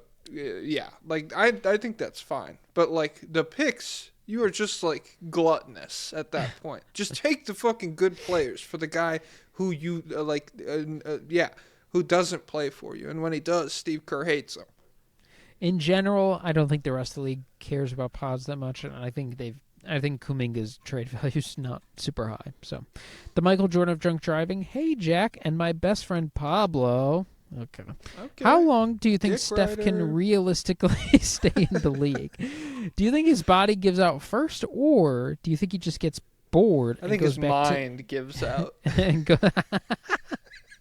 I think he goes freaking crazy and kills Draymond. Or do you think he just gets bored and goes back to nuking homeless people? Love the show. Hate from Modesto. Hashtag Mo. Hashtag Modi Moody. Hashtag Moses Moody. Hashtag Shaboop Bloody. I probably Steph. His body gives out the way things are trending. Everyone dies at some point. Because so every time he plays well, he looks so happy. Like he looks like there's nowhere else he'd rather be. But like that song. Like that friggin' song. When I am ballin', there's no place I'd rather be. Now you take it. Okay. Right. Yeah. All right. Get to Michael Jordan's drunk driving. Let's get that was Michael Jordan drunk All driving. right. We're freaking done. Suns. Yep. Time stamp it. Here comes the time stamp. What is it? 157. Okay. Jason Statham. No, I'm like a British Jason prison Statham guard. Moment. You gave Jason Statham. You were giving Jason. Time stamp it. Here comes the time stamp. Gotta stamp it before the shark gets in. It's freaking the timer's running down. The Phoenix Suns doing freaking 1-3 in their last 4 games. They beat the Lakers. They lost to the Rockets, the Nuggets, the Thunder. They've only played twice since we talked about them last. The win over the Lakers was good. Dylan Brooks put up his third 30-point game of the season. Wow. The most he's ever had in a season. Can you guess? This year? No, it's not. It's more than 3. 4. It is 4. He had 4 2 times previously in his career. So Epic. probably going to have more than that, hopefully. And then Colin Gillespie, career high 28 points in that win over the Lakers. And Booker only played 10 minutes in that bad boy. He has sustained a right groin strain. Gooner. Gooner watch. And he will be reevaluated in 1 week. Yeah, they're losing to good teams, except for the Lakers one. So this is kind of anticipated, but we'll see how much they can survive this run of good teams. I think it's good. I like it. There's no middle teams in the fucking West. You're either awful or you're really good. We need a team that's just like, okay. Rasheer Fleming and Kaman Mawach combined for 54 in the Suns' overtime win against Santa Cruz in the G League. So that was epic. Dylan Brooks is an odd floor raiser. I saw someone posted a chart that showed a team's blue collar score, which is all the dirty work. And he single-handedly carries it. Like, the Grizzlies were at the top when he was there, not the tip top. Oddly enough, the Warriors were up here at the very top of the graph, and everyone else was clustered here, like, every year for the past 4 years. So they do the hard stuff. That's what freaking Pods does, I guess. Crazy to have such a hard-playing team be so soulless. But maybe they just hit the most screens. I don't know. But, yeah, so the Grizzlies were at the top with him. He left. They plummeted. The Rockets were at the bottom. You think Jaren Jackson's doing the freaking dirty work? No. Dude. Fuck no. Imagine Jaren Jackson and Paul George on a team. This is the cleanest team in history. Yeah, dude. Sponsored by freaking Clorox. Yeah, and Dawn. Did you know, what if we charged the Ducks a higher oil cleaning fee? Oh, that could be good, because Ducks have a lot of money. That's an untapped market. Have you seen that freaking show? He jumps into a pool. Yeah, dude. I'm telling you. All we have to do is find the duck that has all that freaking money. We're set. Yeah. The one of them has it. Where is he? But yeah, so I liked it, and it's crazy, like, looking back, Dylan Brooks and Steven Adams were the freaking unsung heroes of that Grizzlies team. Gambo says there's no chance of a CP3 Suns reunion. So that's not happening. That was on my radar for sure. Gambo. Hey, it might have been. Where else is he gonna go? Thanks, Gambo. Devin Booker likes it, and I don't know, like, what Gambo was like. Under no circumstances is this gonna. I thought they liked him there. Why is everyone being like this all of a sudden? I guess they're just not interested in that shit. They got Gillespie, dude. We don't need any freaking mentorship. Chris Paul is saying, Colin Gillespie playing over me. This is like Steven Jackson when he's like, they're playing Danny Green over me. Over me? Lobbyist requests. Wemby is a poet. What's up, twins? Coming in from Montreal, Quebec. Okay. Is Dylan Brooks a bucket? I was watching the Suns game against the Rockets last week, and holy moly, he might be tough, not going to lie, but I'll need y'all to confirm. But he'll definitely be a little tough. Merci, le patron. He's tough this year. Yeah. He's never been tough before. Bol Believer.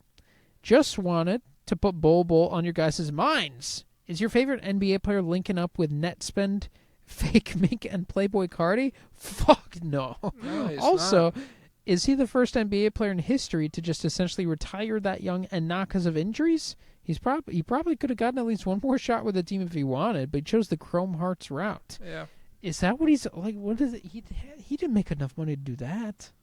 I don't know. Maybe he's got the Manute Bowl estate. Yeah, probably. I don't know. Last time I heard about Bol, it was a tweet that said whoever showed Bol the Grailed app needs to be put in jail. Is that like you just buy expensive clothes? Yeah. It's like you can like shop online, like kind of like thrifting. Like I think like pre-owned nice stuff. Vintage. Yeah. I don't know. Shout out to Bol, I guess. It was cool. And he's literally almost Wemby. If Wemby had better fashion sense. Shout out to Fake Mink. He's capitalist, Wemby, really. Most bright like Easter pink baby. Yeah, he is capitalist, and that's why he's a freaking loser. It corrupts you, dude. It corrupts your essence. Yep. But I'm sure he's cool. He's probably not a bad guy. I don't have shit else. That's it. Screw 'em. Hold on. Got a timestamp. I got too many apps open on my phone right now. I got the Grailed app open. Guys, when we make 10,000 a month, we could get an editor, and then they could do a stamp effect whenever we timestamp. And so comment what sound effects you want down below. And when we get to 10,000, and it'll be intern. It'll be for experience, but yeah. And they'll be from the poorest country. We're gonna have to figure out which one, but that's where we're gonna manufacture. We're gonna make sure it's the poorest country. We're going in and destabilizing some stuff. And then we're building an editing factory, and we're gonna have 100 employees all working on the same episode. And there won't be anything to clip. It'll still be the same stuff, and so they'll be like, "What do we edit? I don't give a fuck, dude." They just post 10-second increments of the entire podcast, and we're producing more clips than any other podcast on earth. Why are we growing? What the fuck? The Timberwolves. Hey, ow. Oh. Shut up, bro. I'm trying to freaking howl. I'm trying to howl with the boys, and you're out here judging. Wolves are freaking solo creatures, dude. Oh, you have no idea about the they're freaking not. hierarchy. They're famously. Yeah, you're probably solo because all the wolves Ever didn't heard of a fuck lone with you. wolf? You're freaking beta, dude. Lone wolves are freaking cooler. Sigma. Because we're not freaking tools to restore the natural balance to Yellowstone. Okay. I'm in freaking cities and I'm killing people's pets. Whoa, shit. Yeah, I'm an apartment wolf, so I just go around. Yeah. I just go around killing pets and stuff. And nobody even sweats because I say I'm a freaking husky. Yeah. Timberwolves 4-0. They beat the Pelicans twice, the Spurs and the Celtics. They also had only played, I think, 2 games since we talked about them last. Gobert had a good game against the Pelicans, and Anthony Edwards did too. And that's all. He's playing well. There's a guy who did a big thread on how he's playing slower and how it mimics Steve Nash and Kobe. And he's saying it's a good thing. And so it's good to be in more control. Honestly, the slower you play, the more deliberate and in control you are. That's why I love stationary guys like Jokic and Devin Booker. Yeah. To an extent. Ideally, the ideal player, 10 feet tall, stands in the middle of the floor, never moves. Yep. Yeah. I want a statue. Stands at center court, only shoots 40-footers. I want the Statue of Liberty and then a bunch of gargoyles that come alive at night around for the supporting cast. Okay. I don't have anything else written down about the Wolves. Lobbyists. Okay. Let's do it. Hell yeah. Calvin Wilkes Booth. Hello, Jack and Pablo. Day 1 of not guessing Pablo's real name, so my request gets read. Good strat. Good job to capitulate. The Minnesota Timberwolves don't have a real point guard. This got me thinking, if you eliminated the point guard position and the NBA became 4v4 instead of 5v5, would the Wolves be better positioned to win the title? No. Also, as a professional ecologist, I'm often flabbergasted and befuddled by Pablo's insane takes on nature. Much love, CWB. He probably gets befuddled that a civ knows more than him. A sieve? A civ, a civilian. I thought you meant like for cooking. What is a sieve in cooking? You shake it and like you sift the flour. Oh, a sifter? Yeah, but it's like a sieve is like the name for it. Must be a DC slang, probably. No. It's definitely Dude, DC slang. Watch yourself. We eliminate the point guard. And hey, maybe. Maybe, I guess. I don't know. I think that'll just still leave you with 4 bad decision makers, and the other team will probably have at least. I don't know. Yeah, I think the problem's still there. Gav. Minnesota Timberwolves. Cali Uchis Angel, 29 seconds. World famous mentioned Pablo a couple months ago, so I must have got a shout out on her song. Usual. Just another day for me. Cali Uchis? Cali Uchis. A couple months ago, you brought up What More when they were posting all those group freestyles on TikTok. Have you listened to their first album yet? And if so, what are your thoughts? It's really great. I have it on repeat. See you later, nephews, because I'm entering my Jamal Shed year, and you guys are 05. Gav. What's Jamal Shed year? What number is Jamal Shed? 30. Shoot. Ha, just kidding. I don't know. I've not listened to Whatmore's album. He's I didn't know they 23, released him. Jamal Shed. Okay. Old ass. How old are we in because we're 05? 05? We're 20. Yeah, dude. Come on. That's the beauty of 05. 'Cause you always know your birthday. Just know your increments. All right. That's the beauty of 05. All right. Screw the Wolves. Is that what you're saying? Yeah, yeah. Oh, man. The freaking editor, play the sound. Oh. Baba booey. The Spurs.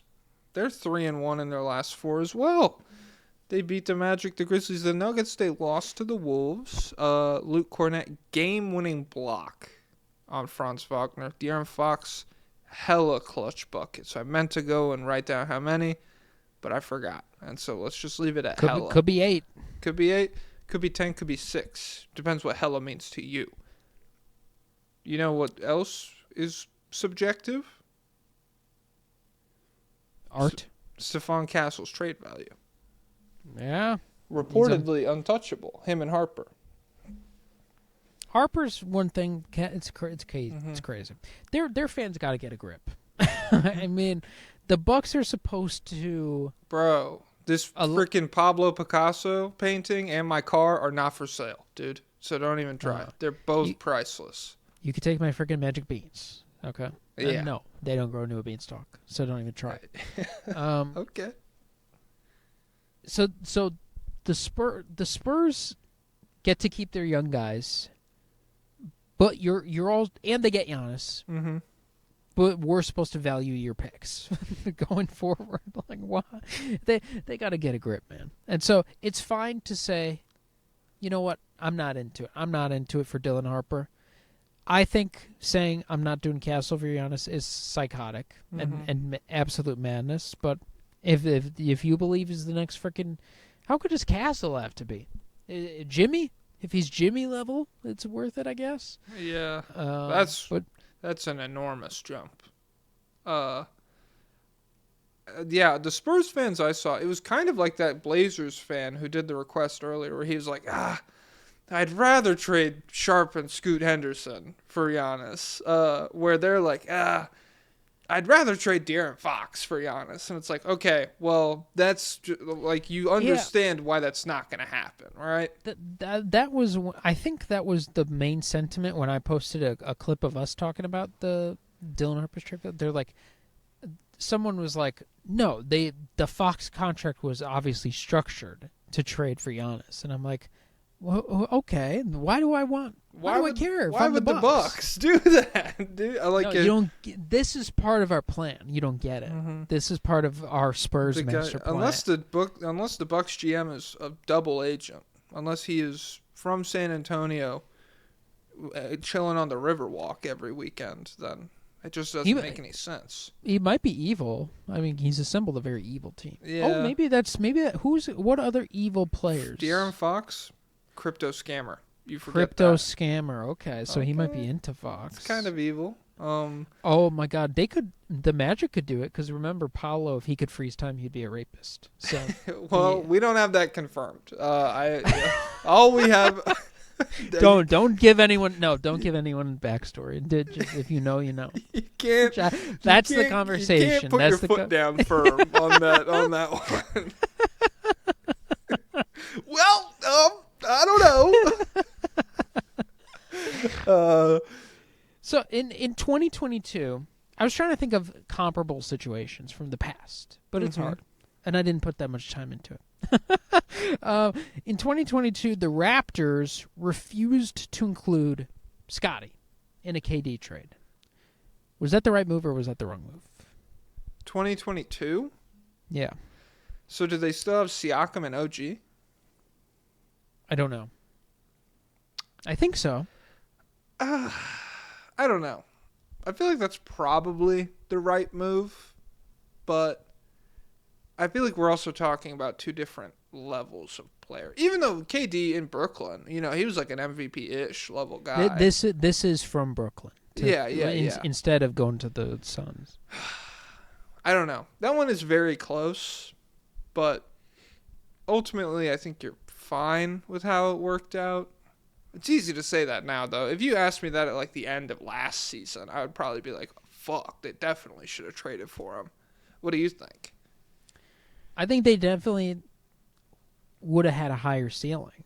And so I'm sure Raptors fans are happy, and they're like, we got our guy, and we're pretty good for a while, and he might still be better. But Scotty Barnes will never be Kevin Durant level, and probably never. He won't approach like there are tiers of separation between. I mean, what Kevin Durant? Let me see. Hold on. You keep talking. Yeah, pull up the Raptors 22 roster so we can see. Oh, well, I pulled up Kevin. Okay, 2022 Raptors stats. I pulled up Kevin Durant. You put a picture. This guy's way better. Well, it's because in 2022, so is this is the season he was traded. 2022-23 is what we're talking about here. Is that whenever he was traded to the Suns? Was that in season? Yeah, it was mid-season. Yes. Okay, yeah. So that's 22-23. Yeah, they had OG. They had everybody that whole year. Siakam played 71. OG played 6-7. Gary Trent was still there. And Durant, so the year prior to that, he was 30 points, 7 rebounds, 6 assists on 50, 38, 91 shooting splits. All-NBA second team, 10th in MVP voting. I think Harden was also crazy high in MVP voting that year, so maybe they counteracted a little bit. It's a little tough to see Scotty hitting that level. Maybe he does make an All-NBA second team at some point, but that was a pretty good supporting cast they had in place. To inject Durant to that would have been neat. Yeah, and it's especially with the Spurs, because you have Castle and Harper. Like, you have two guys. You got to be willing to give up at least one for. It's Giannis. Why are we all pretending like Giannis is not? That's Giannis? The other thing is people are like, Giannis barely healthy. Giannis, he never plays. Giannis, it's like, dude, what are you talking about?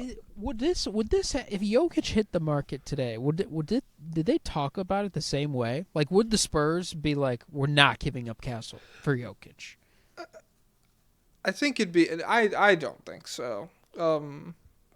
Just because Jokic, I feel like there's less criticism. Like, maybe they hate the defense part of it for sure, but I feel like just the guy who's been like MVP or MVP runner-up for 6 straight years, there's just less to question on the surface. Well, what is Giannis? I mean, Giannis, hey, I get what you're saying. I'm not defending the mindset. I just feel like people on the surface would probably think about it a little bit less because there's less shit you can point to. Whereas with Giannis, if you ignore all context, you could just be like, freaking, what is he? He hasn't won a playoff series in 5 years, and he doesn't ever play. He's hurt all the time. He makes too much money.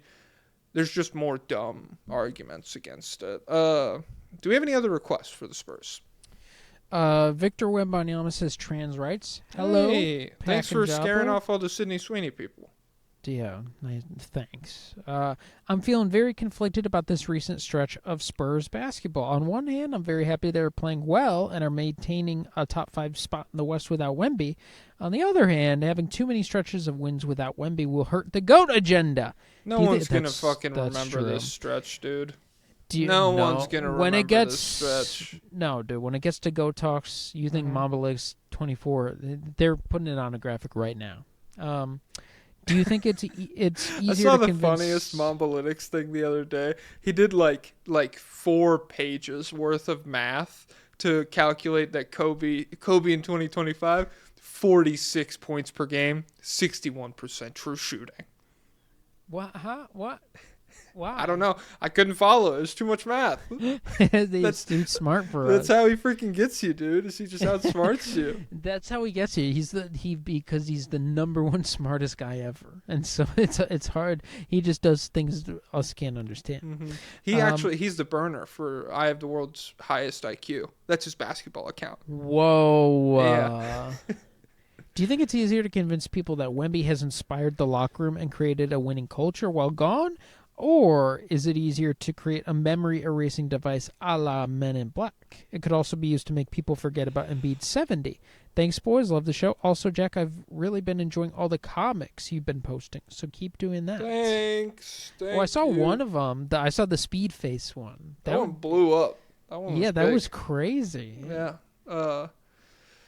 So, somebody pay me money for those. I don't know how. I don't get any money for that. $6 comic Patreon tier. Okay. Wouldn't they just get comics exclusive like a day early? No, you did no Twitter at all. What the fuck? Okay, whatever. Sure, dude. All right. Do you want $1 a week extra or nothing? Dude, I drank too much water. I have to go to the bathroom again. Oh my god. Do we have any more requests? Yeah, we have 2 more. Fucking hell. All right, read it. I'll speed run.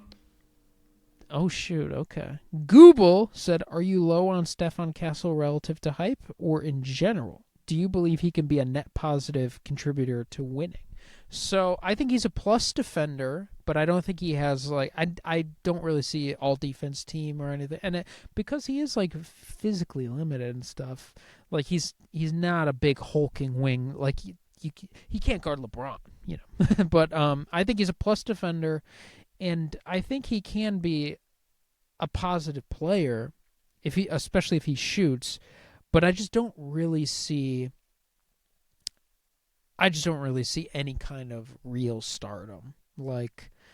I think a lot of the offense is just volume, and he's not that good a scorer. And right now the turnovers are pretty bad. I feel like he was a decent decision maker passer at UConn. I forget. I'll have to go rewatch my own freaking scouting video. But in it's really relative to the hype, because who do I don't know, because I was going to say I think of him as Dyson Daniels, but Dyson Daniels' offense has fallen off a cliff, so maybe that's insulting. I think he's I'll say I think he's probably closer to Rizashai than he is to Jimmy Butler. I think we'll that's see. Maybe I'm wrong. Yeah, I think you're definitely fucking wrong, dude. ISO my Johnson, Joe. Am I biased for wishing the 65-game minimum wasn't around for my GOAT Wemby? I didn't mind it going against guys like Embiid, but now it feels different. Hey, that's based as fuck. Hey, guys, you don't have to pretend like you're a fucking unbiased. Everybody's so obsessed with being the fucking arbiter of objectivity on the internet. There's only one, and it's me. So you guys need to stop. No, it's me, because you're hella biased, dude. Ask him how he feels about the Bulls. That's just truth. I hate them, and they're evil. they're ontologically evil. I don't know. The 65 game thing, it does kind of suck, just because no, it's a failure. No one's missing games. I saw it was Spawn Hour. I think it was a Spawn Hour tweet. He's like, at this point, does anyone believe that anybody was missing, weren't hitting 65 games just because they were choosing not to? At this point, we know it's just an injury issue. And this has achieved nothing, except for make frickin' Jalen Williams is gonna get paid less. That's all we did was fucking set up the fuckers in OKC to be even more successful. And Halliburton delayed his greatness by just playing broken for 2 years. Yeah, well, that's what I was going to say. It's all we really have concrete proof of at this point is guys playing hurt, purposefully playing through injuries they 100% should be sitting out for. Not injuries where old guys are like, come on, toughen it up, bro. It's game time. Just rub some dirt in your ligaments. Rub some dirt in there. I went to the doctor. They shot dirt into my hamstring with a needle. Yeah, playing through shit like that, we have way more proof of that than we have any proof that it's compelled guys to play through soft shit or anything. And on top of that, voters were already taking it all into account. It was just kind of like a case by case thing. I think if you asked every single media voter how they felt about do games played matter to you when you do your ballots at the end of the year? How many would be like, nah, it really does. I don't factor in it at all or anything. Nobody. All right. So we do have we have a 2 hour 30 cutoff. So sorry guys at the top, we're gonna have to speed run your Oh frickin' shit! Little taste of your own medicine. guys dishing out the punishment. Oh, I guess you How guys do you like that? It's tables like, have turned. I didn't do anything. All right, let me timestamp it. What are we at? 2:24. We can go a little. I mean, do you have to leave right? At 2:30? I have a cutoff. Yeah. Oh fuck. Okay. Well, we have 4 teams. Nuggets 3-1 in the last 4. They beat the Hawks, Pacers, Suns. They lost to the Mavs. Mavs loss was embarrassing. We don't have to talk about it too much. 23-point comeback against the Hawks. Suck my fucking dick. That's what I wrote down. Jokic, straight up one of the worst first halves I've ever seen him play. Great second half. 2 for 13. Hey, but then we had 30 on 1,000,000% true shooting in the second half. Jamal Murray, 52 against the Pacers. Second player in NBA. Speed it up. 52. Second player in NBA history. He hit the blue arrow celebration for the first time. That's cool. Since like 2021. He hasn't done it in forever. And he said I guess I got my swagger back. it was because some kid in the stands was like, do the arrow. And then he did it. And so shout out to that kid. I think it's fucked up that there's only 8 spots for international guys in the All-Star game this year. Oh, wait a second. No, I have 12 minutes. I have 12 minutes. Oh, okay. Okay. I got that our timer mixed up with the time. So, Okay, whatever. Let's keep the pace going. I'm Yeah. fine with it. yeah, cut up where I said that. We have You to have to go upload this fast. one anyways. I have to go. No! That's why I didn't stop my recording at all this time. Okay. All right. Cam Johnson, 52% from threes, finally making shots. Lobbyist requests. Nikola Jokic is stable. Can he do it? Will Jamal make the All-Star team? He's got nothing else to ask while the team is dealing with injuries. How was your Thanksgiving? Pablo, did you get my gift in the mail yet? This guy sent me a bomb. He sent you the Toyota stuff.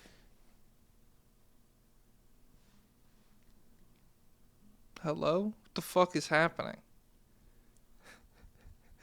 You idiot. You think that was my address? You don't have shit on me. The fuck are you talking about? My Thanksgiving was fine. Does Jamal have a chance at All-Star? Well, let's think through it. The Western Conference, Steph, hurt forever. Old man. Embarrassing. Nobody cares. Well, actually, he's not international. Luka and Reeves. Where's Reeves isn't international. Oh. That's the thing. This year, it's USA versus the world, pretty much. And so there's one world team. That's where all international players will go. I assume it's not. It's the DEI All-Stars. Yeah. Okay. And so, Shea, Jokic, Giannis, Wemby? Yeah, Wemby will be there for sure.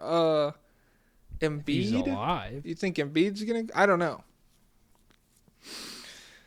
I think there's like an okay chance. Let's say yes, because I think injuries will ravage the world. And so if he stays healthy... Well, the problem is, if freaking Denny makes it over him, there's no justice in this world.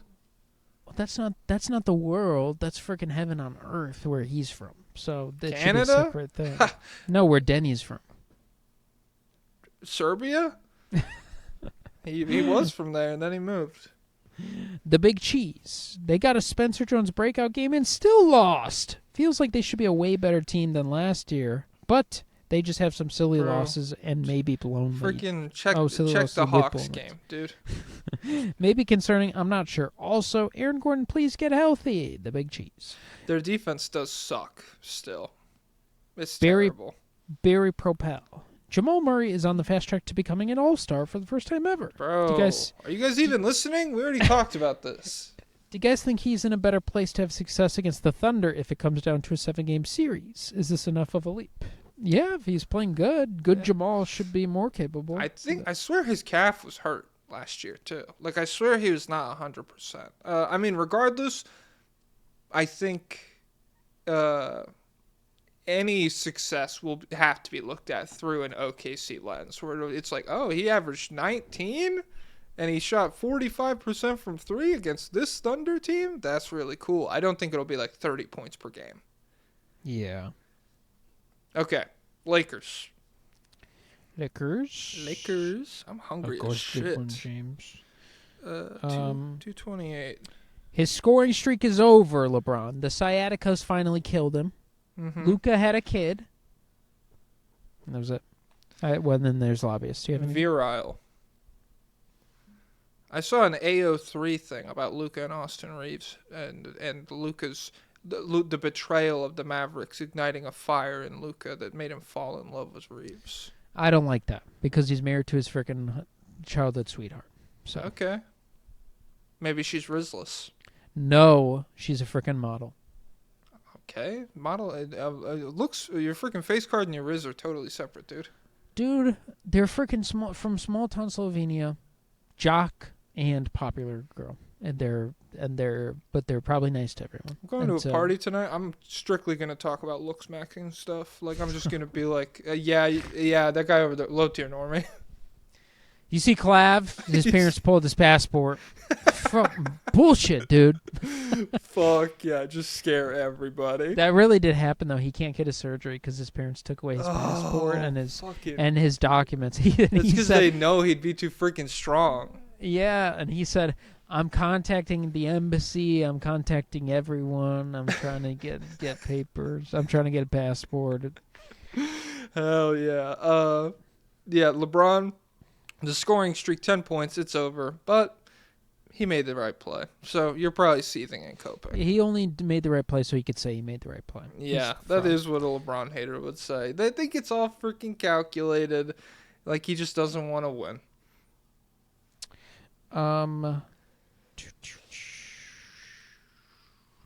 Joe Anella.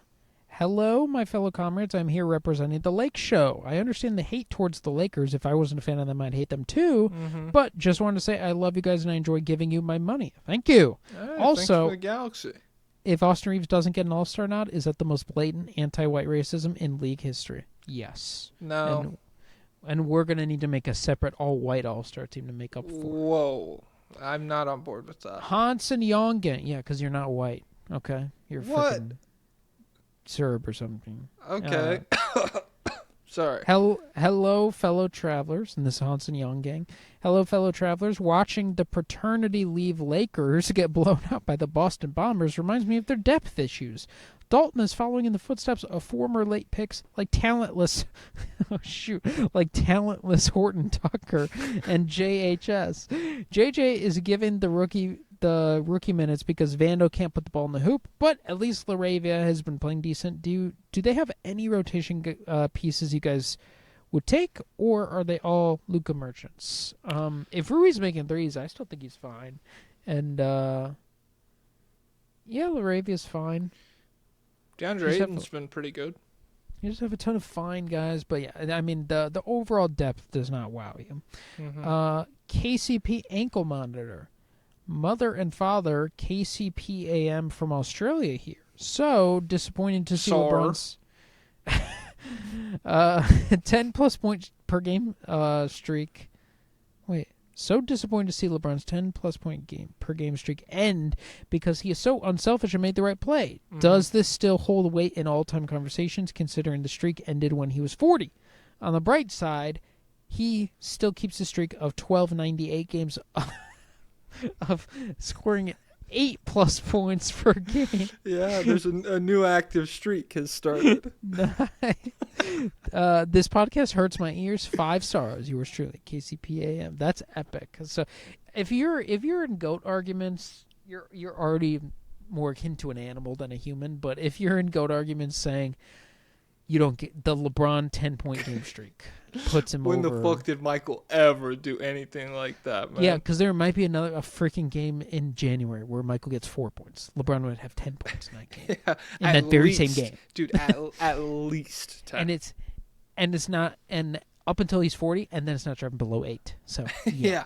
When Michael's 40, maybe 8 freaking hands of blackjack every night. Yeah, Dickhead. maybe friggin' 8 cigars, and so we can't even see his eyeballs. Who's next? Screw the Lakers. The Rockets, 3-1 in their last 4. Oh my God, screw these guys. What the heck? Why? Well, they're on pace to have the highest rebound percentage ever. Did you know that? They'd pass the 72-73 Celtics and the 15-16 Thunder, another Steven Adams-led team. They beat the Suns, Kings, Jazz, and they lost to the Jazz. Right to lobbyists, because I have 4 minutes. Okay. Rainbow Trout. Hello, Jack. Hello, Pablo. Can you please use your platform to denounce any trade Giannis to Houston talks? There is legit no reason, outside of maybe tax reasons, for Giannis to come here. The spacing is so bad for him that it's baffling for me that Houston fans that I am dear friends with think that's a good idea. I will literally pay each of you $25 personally via Venmo, Cash App, bank transfer to denounce this on your broadcast. Shit. Okay. With many thanks, Rainbow Trout. We Hey. officially denounced it. Yeah, denounced. Don't trade them. Now, we don't accept Venmo. We accept you have to make 5 Create new 5 Patreon more accounts. accounts. Yep. Okay. Kirk Heinrich. How will KD becoming a father affect the rest of the Rockets season?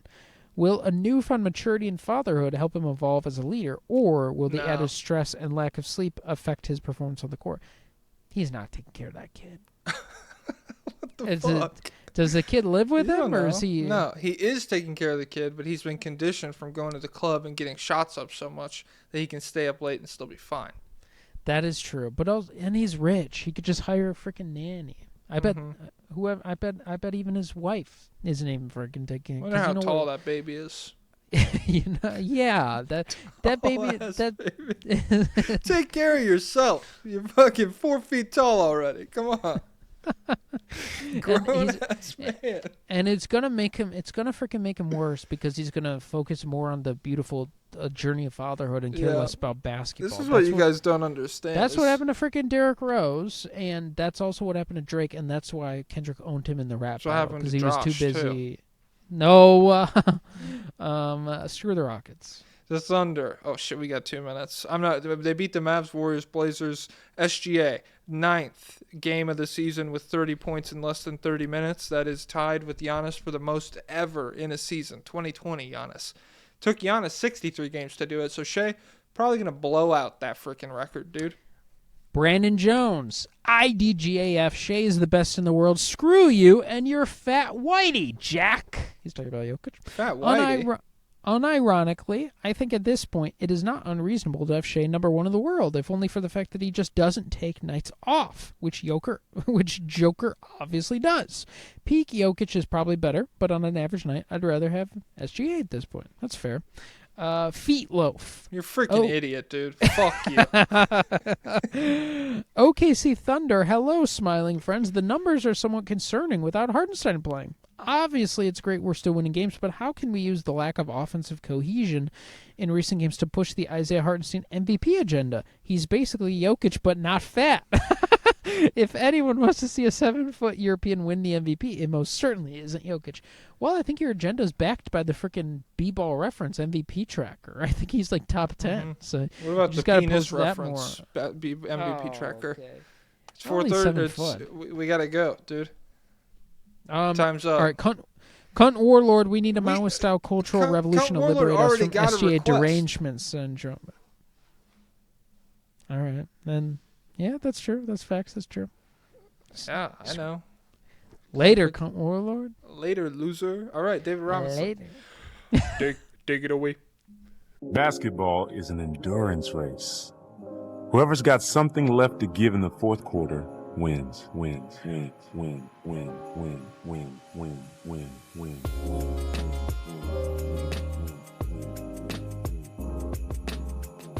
Up tempo means I'm gonna run you into the ground.